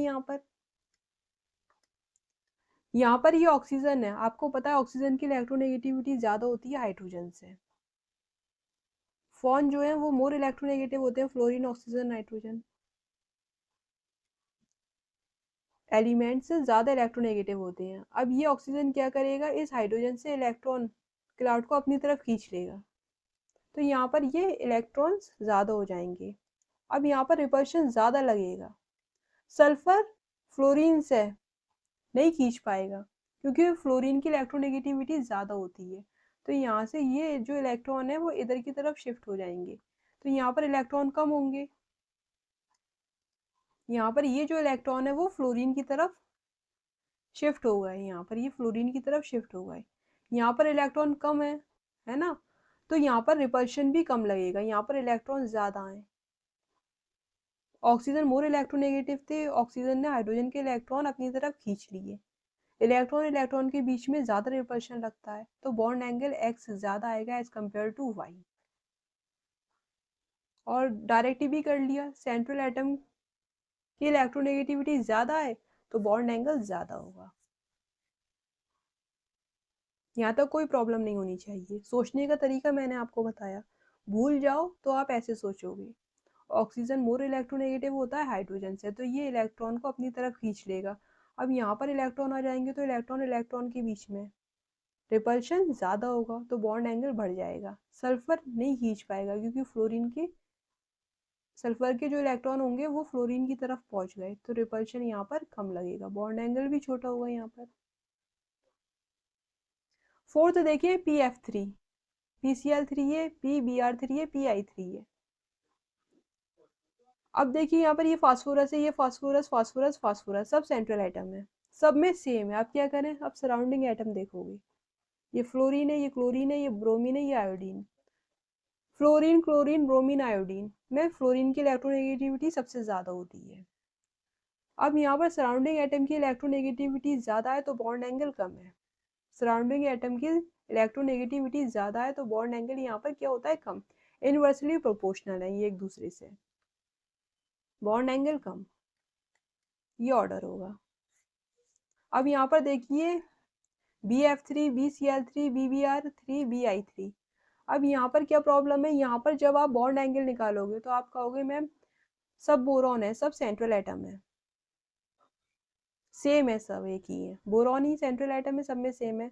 यहाँ पर ये फ्लोरीन है, फ्लोरीन की इलेक्ट्रोनेगेटिविटी ज्यादा है तो बॉन्ड एंगल कम होना चाहिए, ये ऑर्डर होना चाहिए, बट ये गलत ऑर्डर है, गलत हो जाएगा। क्यों गलत होगा, क्योंकि आपको पता होना चाहिए बोरॉन के पास कोई भी लोन पेयर नहीं है, बोरॉन के पास 3 वैलेंस इलेक्ट्रॉन होते हैं। तीनों ने क्या किया, बॉन्ड बना लिया। 3 फ्लोरीन ने बॉन्ड बना लिया यहाँ पर, 3 क्लोरीन ने बॉन्ड बना लिया, 3 ब्रोमीन और 3 आयोडीन ने, तो वैलेंस इलेक्ट्रॉन तो खत्म हो गए। अगर वैलेंस इलेक्ट्रॉन बचते, अनशेयर्ड होते, तो वो लॉन पेयर बनते। या अगर ऑड इलेक्ट्रॉन है, बचते कोई अदर मॉलिक्यूल होता, तो उसकी वजह से रिपल्शन आता है, lawn pair bond pair repulsion, या ऑड इलेक्ट्रॉन का रिपल्शन आता है। यहाँ पर तो कोई रिपल्शन ही नहीं आएगा लॉन पेयर। सब में हाइब्रिडाइजेशन कितना है, sp2। sp2 में हाइब्रिडाइजेशन क्या होगा, sp2 अगर हाइब्रिडाइजेशन है तो बॉन्ड एंगल कितना होगा, 120 डिग्री। सब इक्वल है, लॉन पेयर एब्सेंट है, जितने भी मॉलिक्यूल है यहाँ पर सब में बॉन्ड एंगल 120 डिग्री होता है। ये बात आपको याद रखनी है क्योंकि इनके पास लॉन पेयर नहीं है, लॉन पेयर एब्सेंट है। 6 देखिए यहाँ पर HF, HCl, HBr, HI। यहाँ पर जब आप बॉन्ड एंगल निकालोगे तो किसका ज्यादा होगा, side atom, surrounding atom, central atom. तो यहाँ पर देखिए, यहाँ पर जब आप बॉन्ड एंगल निकालते हो तो एंगल बिटवीन 2 बॉन्ड्स है। यहाँ पर देखो सिंगल है, HF है, HCl है, HBr है, HI है। सिंगल बॉन्ड का क्या आप निकालोगे, नहीं निकाल पाएंगे ना, एक ही बॉन्ड है। 2 बॉन्ड तो चाहिए उनके बीच के एंगल निकालने के लिए, मिनिमम 2 बॉन्ड चाहिए, तो आप बता ही नहीं सकते यहाँ पर। हर बार मैं यही बोल रही थी, 2 एंगल, 2 बॉन्ड के बीच के एंगल को आप बॉन्ड एंगल कहते हो। अब यहाँ पर सिंगल बॉन्ड है, फंस गए। Bond angle can not be compare. 7th देखिए, यहाँ पर ये मॉलिक्यूल दिया है आपको, यहाँ पर CH4 है, मीथेन है, और यहाँ पर CH2F2 है। तो यहाँ पर x और y के बीच के एंगल आपको बताना है, x और y के बीच का एंगल। यहाँ पर 2 मॉलिक्यूल्स हैं, अलग अलग आपको कंपेयर करना है। तो यहाँ पर देखिए, ये x है, ये y है। हमेशा वही ट्रिक लगाते हैं हम। कौन सी ट्रिक लगा रहे हैं, अगर सेंट्रल एटम की इलेक्ट्रोनेगेटिविटी ज्यादा है यहाँ पर, तो ये इलेक्ट्रॉन को अपनी तरफ खींचेगा। तो यहाँ पर देखिए, ये हाइड्रोजन है, ये कार्बन है, तो यहाँ पर हाइड्रोजन की इलेक्ट्रोनेगेटिविटी कम होती है कार्बन की कंपेयर में। हाइड्रोजन की होती है 2.1, कार्बन की होती है 2.5 इलेक्ट्रोनेगेटिविटी। तो ये कार्बन इलेक्ट्रॉन को अपनी तरफ खींचेगा हाइड्रोजन से। यहाँ पर ये इलेक्ट्रॉन आ गए, इलेक्ट्रॉन आ गए यहाँ पर। तो यहाँ पर ये इलेक्ट्रॉन, यहाँ पर हाइड्रोजन के इलेक्ट्रॉन कार्बन ने अपनी तरफ खींच लिए, इलेक्ट्रॉन डेंसिटी बढ़ गई, रिपल्शन ज्यादा होगा, तो ये एंगल भी बढ़ जाएगा, एक्स। यहाँ पर चेक कर लेते हैं, यहाँ पर देखो ये हाइड्रोजन है, ये भी हाइड्रोजन है, तो यहाँ पर ये एंगल जो है, यहाँ पर भी इलेक्ट्रॉन डेंसिटी सी की तरफ आएगी, और ये हाइड्रोजन हाइड्रोजन है, यहाँ पर भी रिपल्शन बढ़ेगा तो बॉन्ड एंगल बढ़ जाएगा। बट ये जो है सब हाइड्रोजन है, सब क्या है, सब हाइड्रोजन है, तो सबके सेम आएंगे, बॉन्ड एंगल जो है वो आइडेंटिकल होंगे। अगर साइड एटम सेम है, टेट्राहेड्रल स्ट्रक्चर में बॉन्ड एंगल सेम आ रहे हैं। क्यों, क्योंकि यहाँ पर साइड एटम सबके सेम है। जैसे CH4 है, या अगर CF4 होता तब भी बॉन्ड एंगल सेम आता, बॉन्ड एंगल होता 109.5 डिग्री, जो नॉर्मल होता है। तो यहाँ पर x और y में दोनों इक्वल होंगे, बॉन्ड एंगल सेम है, क्योंकि हाइड्रोजन बराबर बराबर उसमें रिपल्शन लगेगा, कार्बन बराबर हाइड्रोजन से इलेक्ट्रॉन खींचेगा, दोनों जो एक्स और वाई एंगल है वो इक्वल आएंगे। यहाँ पर आपको कोई प्रॉब्लम नहीं होना चाहिए। और ये जो स्ट्रक्चर कहलाता है जिसमें सारे बॉन्ड एंगल इक्वल होते हैं, आइडेंटिकल होते हैं, सारे सराउंडिंग एटम मॉलिक्यूल के अंदर आइडेंटिकल है टेट्राहेड्रल स्ट्रक्चर में, उसे आप कहते हो परफेक्ट टेट्राहेड्रल या regular tetrahedral. All angles are same, ये इसकी पहचान है। साइड एटम इसके जितने भी हैं, चारों हाइड्रोजन है, सब सेम है। क्वेश्चन डायरेक्ट पूछ सकता है इनमें से कौन सा परफेक्ट टेट्राहेड्रल है, तो आप बता दोगे साइड एटम सेम होना चाहिए। जैसे CH4 है, CF4 है, तो वो क्या है, परफेक्ट टेट्राहेड्रल। ये कॉन्सेप्ट भी आपका क्लियर हो गया है ना, परफेक्ट का या रेगुलर। नॉट परफेक्ट है, नॉट रेगुलर है, क्यों नहीं है, क्योंकि साइड आइटम जो है वो सेम नहीं है। यहाँ पर CH2F2 है ये। अब यहाँ पर देखिए, अब क्योंकि साइड आइटम सेम नहीं है तो एंगल में भी चेंजेस आएंगे। अब जो सारे एंगल टेट्राहेड्रल में 109.5 डिग्री थे, अब वो नहीं रहेंगे। चेंजेस क्या आएंगे वो देखिए। यहाँ पर साइड एटम, यहाँ पर ये फ्लोरीन है, ये फ्लोरीन है, फ्लोरीन की इलेक्ट्रोनेगेटिविटी कार्बन से ज्यादा होती है। ये इलेक्ट्रॉन को अपनी तरफ खींचेगा, यहाँ पर ये इलेक्ट्रॉन इधर और इधर शिफ्ट होगा, तो यहाँ पर इलेक्ट्रॉन डेंसिटी कम हो रही है। अब यहाँ पर देखिए, कार्बन और हाइड्रोजन की कंपेयर में कार्बन की इलेक्ट्रोनेगेटिविटी ज़्यादा है। अब ये हाइड्रोजन से इलेक्ट्रॉन खींचेगा कार्बन, तो यहाँ पर इलेक्ट्रॉन डेंसिटी बढ़ रही है। जहाँ इलेक्ट्रॉन डेंसिटी बढ़ेगी वहाँ पर रिपल्शन मैक्सिमम होगा। यहाँ पर इलेक्ट्रॉन डेंसिटी बढ़ रही है तो रिपल्शन मैक्सिमम हो रहा है। यहाँ पर इलेक्ट्रॉन डेंसिटी कम हो रही है, इधर की तरफ की तो शिफ्ट हो रही है, तो इलेक्ट्रॉन फ्लोरीन की तरफ जा रहे हैं। कार्बन की तरफ से इलेक्ट्रॉन डेंसिटी कम हो रही है तो रिपल्शन कम लगेगा, रिपल्शन कम लगेगा तो बॉन्ड एंगल स्मॉल रहेगा, एक्स जो है वो कम रहेगा। किससे? वाई से। तो यहाँ पर एक्स कम रहेगा वाई से, ये कैसे है, गलत आ रहा है ये। X is less than Y, ये ऑर्डर होगा। अब क्योंकि टेट्राहेड्रल स्ट्रक्चर में जितने भी एटम है, साइड एटम या सराउंडिंग एटम, वो सब सेम नहीं है, तो यहाँ पर एंगल भी सेम नहीं आएंगे, तो नॉट परफेक्ट टेट्राहेड्रल कहलाएगा, नॉट रेगुलर टेट्राहेड्रल। क्यों? All angle are not same. ये है, क्लियर हो गया ये पॉइंट। अब देखिए यहाँ पर नॉर्मल भी आप समझ सकते हो, यहाँ पर एक्स और वाई का बॉन्ड एंगल, एक्स और वाई के बॉन्ड एंगल में मैंने आपको अभी बताया सराउंडिंग एटम की अगर इलेक्ट्रोनेगेटिविटी ज़्यादा है, सराउंडिंग एटम की अगर इलेक्ट्रोनेगेटिविटी ज़्यादा है तो बॉन्ड एंगल कम होता है। तो यहाँ पर एक्स जो है वो लेस होगा किसकी कंपेयर में, वाई की कंपेयर में।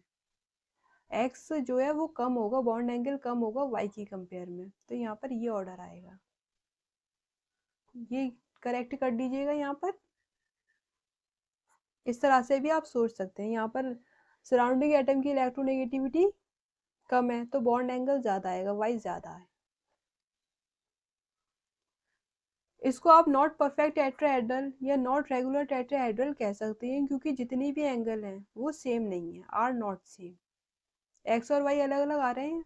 एट्थ देखिए यहाँ पर ये वाटर है H2O, और यहाँ पर OCl2 है। यहाँ पर स्टेरिक रिपल्शन यहाँ पर लगेगा। कैसे लगेगा स्टेरिक रिपल्शन? देखिए यहाँ पर एक्स और वाई बॉन्ड एंगल आपको कैलकुलेट करना है, एक्स और वाई यहाँ पर कंपेयर करना है बॉन्ड एंगल को। कैसे आप कंपेयर करोगे? कैलकुलेट नहीं करना, कंपेयर करना है। कर लिए कैलकुलेट। चलिए देखिए, यहाँ पर मैंने आपको बताया सराउंडिंग एटम की अगर इलेक्ट्रोनेगेटिविटी ज़्यादा है तो बॉन्ड एंगल कम होगी, सराउंडिंग एटम की अगर इलेक्ट्रोनेगेटिविटी ज़्यादा है तो बॉन्ड एंगल कम होगा, तो y is less then x, ये होना चाहिए।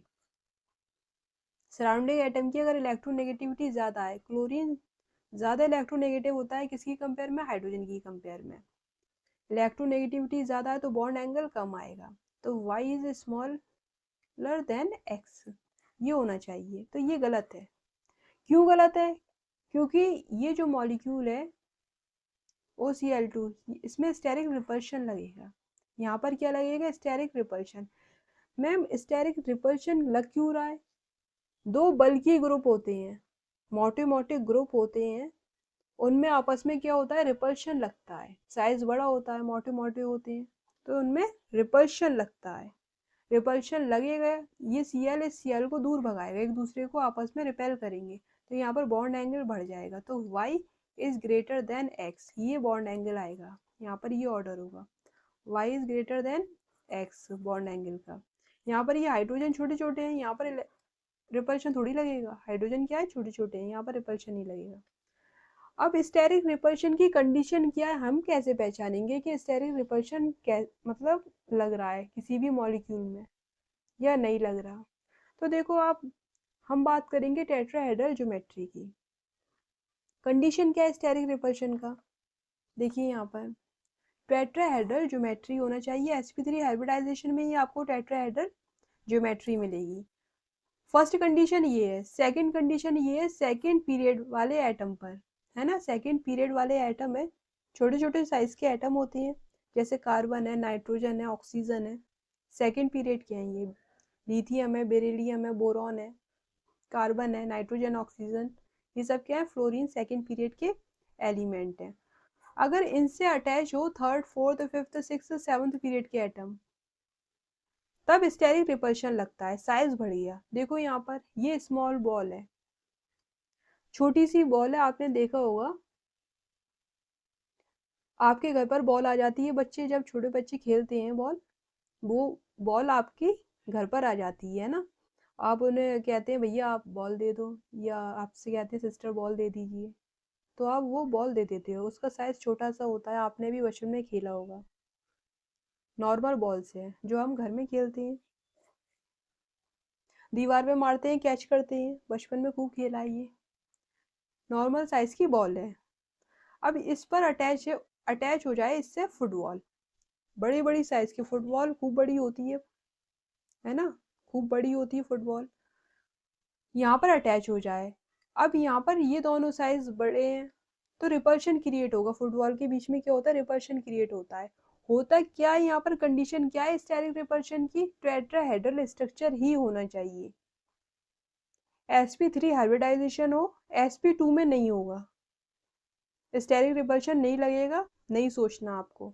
sp3 हाइब्रिडाइजेशन होना चाहिए, टेट्राहेड्रल ज्योमेट्री होनी चाहिए, सेकेंड पीरियड वाला एटम, जैसे यहाँ पर सेकेंड पीरियड वाला एटम था, यहाँ पर देखो ऑक्सीजन क्या है, सेकेंड पीरियड का, और यहाँ पर क्लोरीन क्या है, थर्ड पीरियड का एटम अटैच है। यहाँ पर ये सेकेंड पीरियड का है, और यहाँ पर ये हाइड्रोजन फर्स्ट पीरियड का है, तो यहाँ पर इसका साइज बहुत छोटा हो गया, इससे छोटा हो गया, यहाँ पर स्टेरिक रिपल्शन नहीं लग रहा, यहाँ पर लगेगा। कंडीशन समझ में आ गई। अगर थर्ड पीरियड का सेकंड पीरियड से अटैच है, बड़े बड़े साइज का है, आपस में स्टेरिक रिपल्शन लगेगा, रिपेल करेंगे, बॉन्ड एंगल बढ़ जाएगा, दूर दूर भगाएंगे, बॉन्ड एंगल बढ़ जाएगा। अगर थर्ड पीरियड का साइज बढ़ा है, तो fourth, six, seventh in period का तो साइज वैसे भी बड़ा होगा, और ज्यादा बड़ा होगा, इनमें तो स्टेरिक रिपल्शन ओब्वियसली लगेगा, सोचना ही नहीं है, इनमें तो लगेगा ही लगेगा। अगर थर्ड में लग रहा है, तो फोर्थ, फिफ्थ, सिक्स, सेवंथ में तो लगेगा, इन सारे पीरियड्स में, तो साइज बढ़ता चले जाएगा, स्टेरिक रिपल्शन लगेगा। स्ट्रक्चर ज्योमेट्री टेट्राहेड्रल होना चाहिए, sp2 नहीं होना चाहिए, sp2 में नहीं लगेगा। देखिए यहाँ पर कंडीशन आपको समझ में आ गई, स्टेरिक रिपल्शन क्यों लग रहा है। तो यहाँ पर बॉन्ड एंगल जो है स्टेरिक रिपल्शन की वजह से y ज्यादा हो जाएगा, किसकी कंपेयर में, x की कंपेयर में, तो ये ऑर्डर आएगा। वैसे ऑर्डर क्या आना चाहिए था, सेंटर एटम की इलेक्ट्रोनेगेटिविटी ज्यादा है क्लोरीन की हाइड्रोजन से, तो एंगल कम हो जाएगा, तो y कम होता है x से। लेकिन यहाँ पर कंडीशन लग रही है सेकंड पीरियड वाले एटम पर थर्ड पीरियड वाले एटम अटैच है क्लोरीन, तो यहाँ पर स्टेरिक रिपल्शन लगेगा, साइज बड़ा है, तो दोनों एक दूसरे को रिपेल करेंगे, बॉन्ड एंगल बढ़ जाएगा, y x से ज्यादा आएगा। यहाँ पर क्यों नहीं लग रहा है, क्योंकि स्टेरिक रिपल्शन इसलिए नहीं लग रहा, ऑक्सीजन तो सेकंड पीरियड का है, बट हाइड्रोजन जो है वो फर्स्ट पीरियड का है, साइज बहुत स्मॉल हो गया, क्यों लगेगा। ठीक है। नेक्स्ट देखिए यहाँ पर ये OCl2 है, OBr2, OI2 यहाँ पर।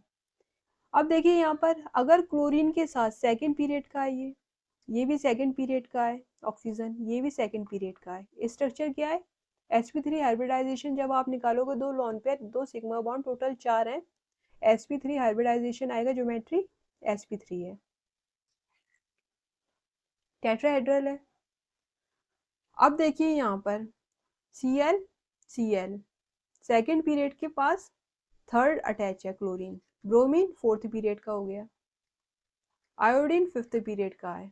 तो यहाँ पर जब थर्ड पीरियड पर रिपल्शन लग रहा है, स्टेरिक रिपल्शन, तो ब्रोमीन पे तो और ज्यादा लगेगा, ब्रोमीन का साइज और ज्यादा बड़ा हो गया, आयोडीन को और बड़ा हो गया, तो और ज्यादा रिपल्शन लगेगा, साइज बढ़ता चला जा रहा है टेट्राहेड्रल स्ट्रक्चर में, तो और ज्यादा रिपल्शन लगेगा।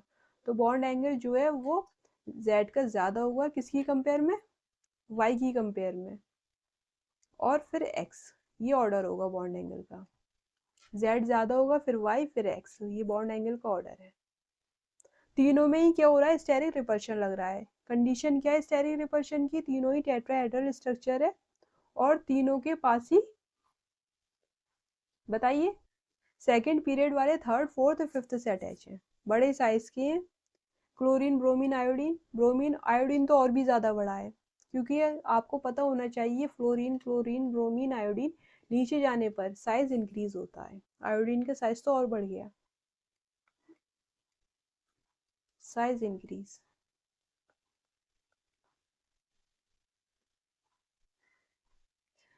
एट्थ देखिए यहाँ पर डाई मिथाइल ईथर, यहाँ पर भी स्टेरिक रिपल्शन लगेगा, डाई इथाइल है ना, यहाँ पर डाई इथाइल ईथर या डाई मिथाइल ईथर, दोनों में ही क्या हो रहा है, स्टेरिक रिपल्शन लग रहा है। देखिए यहाँ पर CH3 है, यहाँ पर ये CH3 है।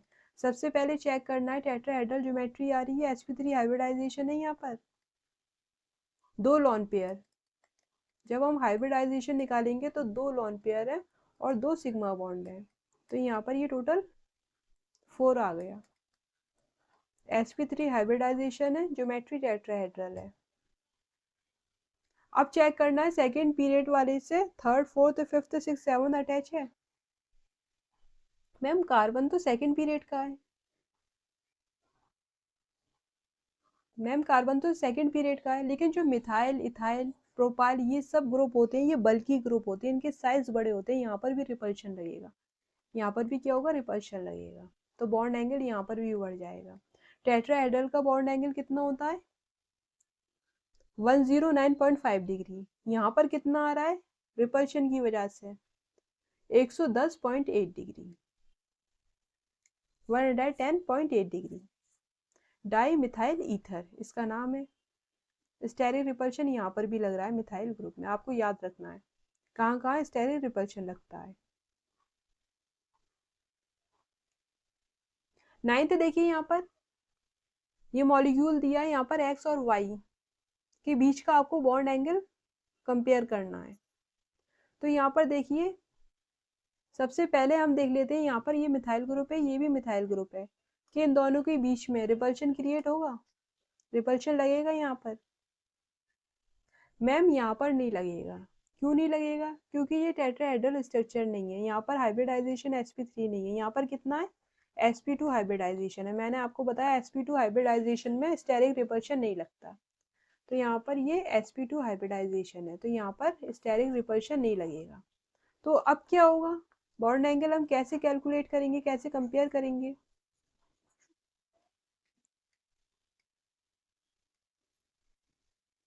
sp2 हाइब्रिडाइजेशन है, यहाँ पर स्टेरिक रिपल्शन क्यों नहीं लग रहा, क्योंकि बल्कि दोनों बल्कि ग्रुप है, उनके बीच का एंगल 120 डिग्री हो गया, दूर दूर हो गया। टेट्राहेड्रल में पास पास थे 109.5 डिग्री, तो अब रिपल्शन लग गया था, यहाँ पर रिपल्शन नहीं लगेगा क्योंकि 120 डिग्री डिस्टेंस दूर हो गई, तो यहाँ पर रिपल्शन नहीं लगेगा। क्लियर हो गई ये बात।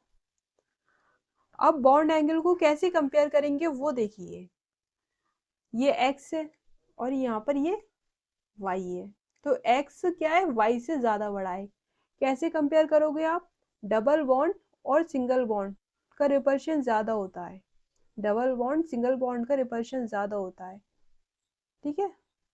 तो यहाँ पर देखिए डबल बॉन्ड सिंगल बॉन्ड का रिपल्शन ज्यादा होगा, यहाँ पर y से, देखो यहाँ पर डबल बॉन्ड है, ये सिंगल बॉन्ड के रिपल्शन से ज्यादा होगा। तो x ज़्यादा होगा y से। नोट देखिए यहाँ पर when bond angle is 120 degree then steric repulsion does not found. Distance बढ़ जाएगी, बल्कि ग्रुप के बीच में साइज बड़ा होता है बल्कि ग्रुप का, डिस्टेंस बढ़ जाएगी तो रिपल्शन नहीं लगेगा। स्टेरिक रिपल्शन 120 डिग्री में कंसीडर करना ही नहीं है, sp2 में, टेट्राहेड्रल में या sp3 में आपको कंसीडर करना है। कोई भी प्रॉब्लम नहीं होगी, एक बार ये देख लोगे बॉन्ड एंगल के हर टाइप का क्वेश्चन सॉल्व कर दोगे। बार बार रिपीट कर रही हूँ। 10th देखिए यहाँ पर H2O2 हाइड्रोजन परऑक्साइड मॉलिक्यूल है ये। यहाँ पर देखिए ये ऑक्सीजन है, यहाँ पर ये सल्फर है। अब आपको पता होना चाहिए अगर सेंट्रल एटम की इलेक्ट्रोनेगेटिविटी ज़्यादा है तो बॉन्ड एंगल भी ज़्यादा होगा। तो यहाँ पर ये जो x है वो ज़्यादा होगा y से। ऑक्सीजन की इलेक्ट्रोनेगेटिविटी सल्फर से तो ज़्यादा होगी, उससे टीपो तो ऑक्सीजन पहले आ रहा है सल्फर की कंपेयर में, ऊपर आ रहा है, तो इलेक्ट्रोनेगेटिविटी ऑक्सीजन की ज़्यादा होती है। ज़्यादा कुछ सोचना नहीं है, वैसे भी फ्लोरीन ऑक्सीजन नाइट्रोजन इनकी इलेक्ट्रोनेगेटिविटी ज़्यादा होती है, ऐसे भी सोच सकते हो डायरेक्ट। बॉन्ड एंगल कंपेयर कर लिया हमने, एक्स का ज़्यादा होगा वाई से। क्यों ज़्यादा होगा? ऑक्सीजन की इलेक्ट्रोनेगेटिविटी सल्फर से ज़्यादा है, इलेक्ट्रोनेगेटिविटी ज़्यादा है तो बॉन्ड एंगल भी ज़्यादा निकल के आएगा, बॉन्ड एंगल ज़्यादा निकल के आएगा। 11th देखिए यहाँ पर ये ऑक्सीजन है, ये भी ऑक्सीजन है। अब क्या है, सेंट्रल एटम सेम है, यहाँ पर ये हाइड्रोजन है, ये हाइड्रोजन है, यहाँ पर ये फ्लोरीन है, ये फ्लोरीन है। सराउंडिंग एटम की अगर इलेक्ट्रोनेगेटिविटी ज़्यादा है तो बॉन्ड एंगल कम होगा, तो y जो है वो लेस देन x होना चाहिए, y लेस देन x होना चाहिए। सराउंडिंग एटम की अगर इलेक्ट्रोनेगेटिविटी ज़्यादा है फ्लोरीन की हाइड्रोजन से तो बॉन्ड एंगल कम होना चाहिए, तो y कम होना चाहिए x से, बट नहीं है, ऐसा नहीं है, ये याद रखना है आपको। मैम हम कैसे इनको याद रखेंगे? तो ये एक ही है ना क्वेश्चन बन रहा है, जो आप याद रखोगे तो आपको नॉर्मली कर लोगे, है ना, इतनी प्रॉब्लम नहीं आ रही। बाकी सब में तो सेम ऑर्डर है। स्टेरिक रिपल्शन 120 डिग्री में कंसीडर नहीं करना, ये सब मैंने आपको बता ही दिया। नॉर्मल ऑर्डर फॉलो हो रहा है बॉन्ड एंगल के लिए। यहाँ पर देखिए यहाँ पर ये चेंज होता रहता है, ये वाला जो मॉलिक्यूल है O2F2 इसमें इंटर कन्वर्ट होता रहता है। तो यहाँ पर देखो double bond single bond, double bond single bond के बीच में रिपल्शन ज़्यादा लगता है, तो यहाँ पर ये रिपल्शन ज़्यादा लगेगा डबल बॉन्ड सिंगल बॉन्ड में, रेजोनेंस हो रहा है यहाँ पर। तो यहाँ पर ये y जो है एंगल वो ज़्यादा होगा, किसकी कंपेयर में? x की कंपेयर में, y is greater than x, ये आपको याद रखना है। क्योंकि यहाँ पर हो क्या रहा है, double bond bond pair, double bond single bond है ये, इससे ही आप क्या कह रहे हो, बॉन्ड पेयर, रिपल्शन लग रहा है यहाँ पर। Double bond bond pair repulsion को आप कंसीडर करोगे तो y is greater than x bond angle. तो यही वाला पॉइंट आपको अच्छे से समझना है 11th वाला, बाकी सब सिंपल है। स्टेरिक रिपल्शन की कंडीशन मैंने आपको बताई दी, ये बॉन्ड एंगल का कोई भी क्वेश्चन है आपसे नहीं छूटेगा। ये सारी कंडीशन जो मैंने आपको बताई है वो फॉलो कर लेना, काम हो जाएगा, याद कर लेना। तो यहाँ पर मैंने आपको वेस्पर थ्योरी पूरी कंप्लीट करा दी है, बॉन्ड एंगल के सारे पॉइंट कंप्लीट करा दिए हैं। किस टाइप के क्वेश्चन आपसे पूछ सकता है वो सारे क्वेश्चन, चाहे नीट वाले बच्चे हों, जेई वाले बच्चे हों, या क्लास 11th के बच्चे हों जो केमिकल बॉन्डिंग को बहुत अच्छे से समझ रहे हैं, ताकि एनसीईआरटी है ना, एनसीईआरटी अगर आप पढ़ोगे तो आपको बहुत आराम से समझ में आएगी, बहुत अच्छे से बता रही हूँ, एनसीईआरटी की लाइन भी क्लियर होगी। पढ़ सकते हो आप एनसीईआरटी, वैसे मैं पढ़ाऊंगी भी आपको, तो यहाँ पर ये क्लियर हो जाएगा आपको। अगर आपने चैनल को सब्सक्राइब नहीं किया, डॉक्टर हिरा फिरदौस ये मेरा चैनल है, चैनल को सब्सक्राइब कर लो, बहुत मेहनत कर रहे हैं हम आपके लिए। शेयर करो अपने फ्रेंड के साथ, जिनको ज़रूरत है उनको बताओ, जो बैच नहीं खरीद पाते उनको बताओ कैसे डिटेल लेक्चर यूट्यूब पर फ्री हैं। सब्सक्राइब करो, लाइक करो, कमेंट्स करो, किस तरह के आप लेक्चर चाह रहे हो, है ना, अपनी डिमांड बताओ। And thanks for watching.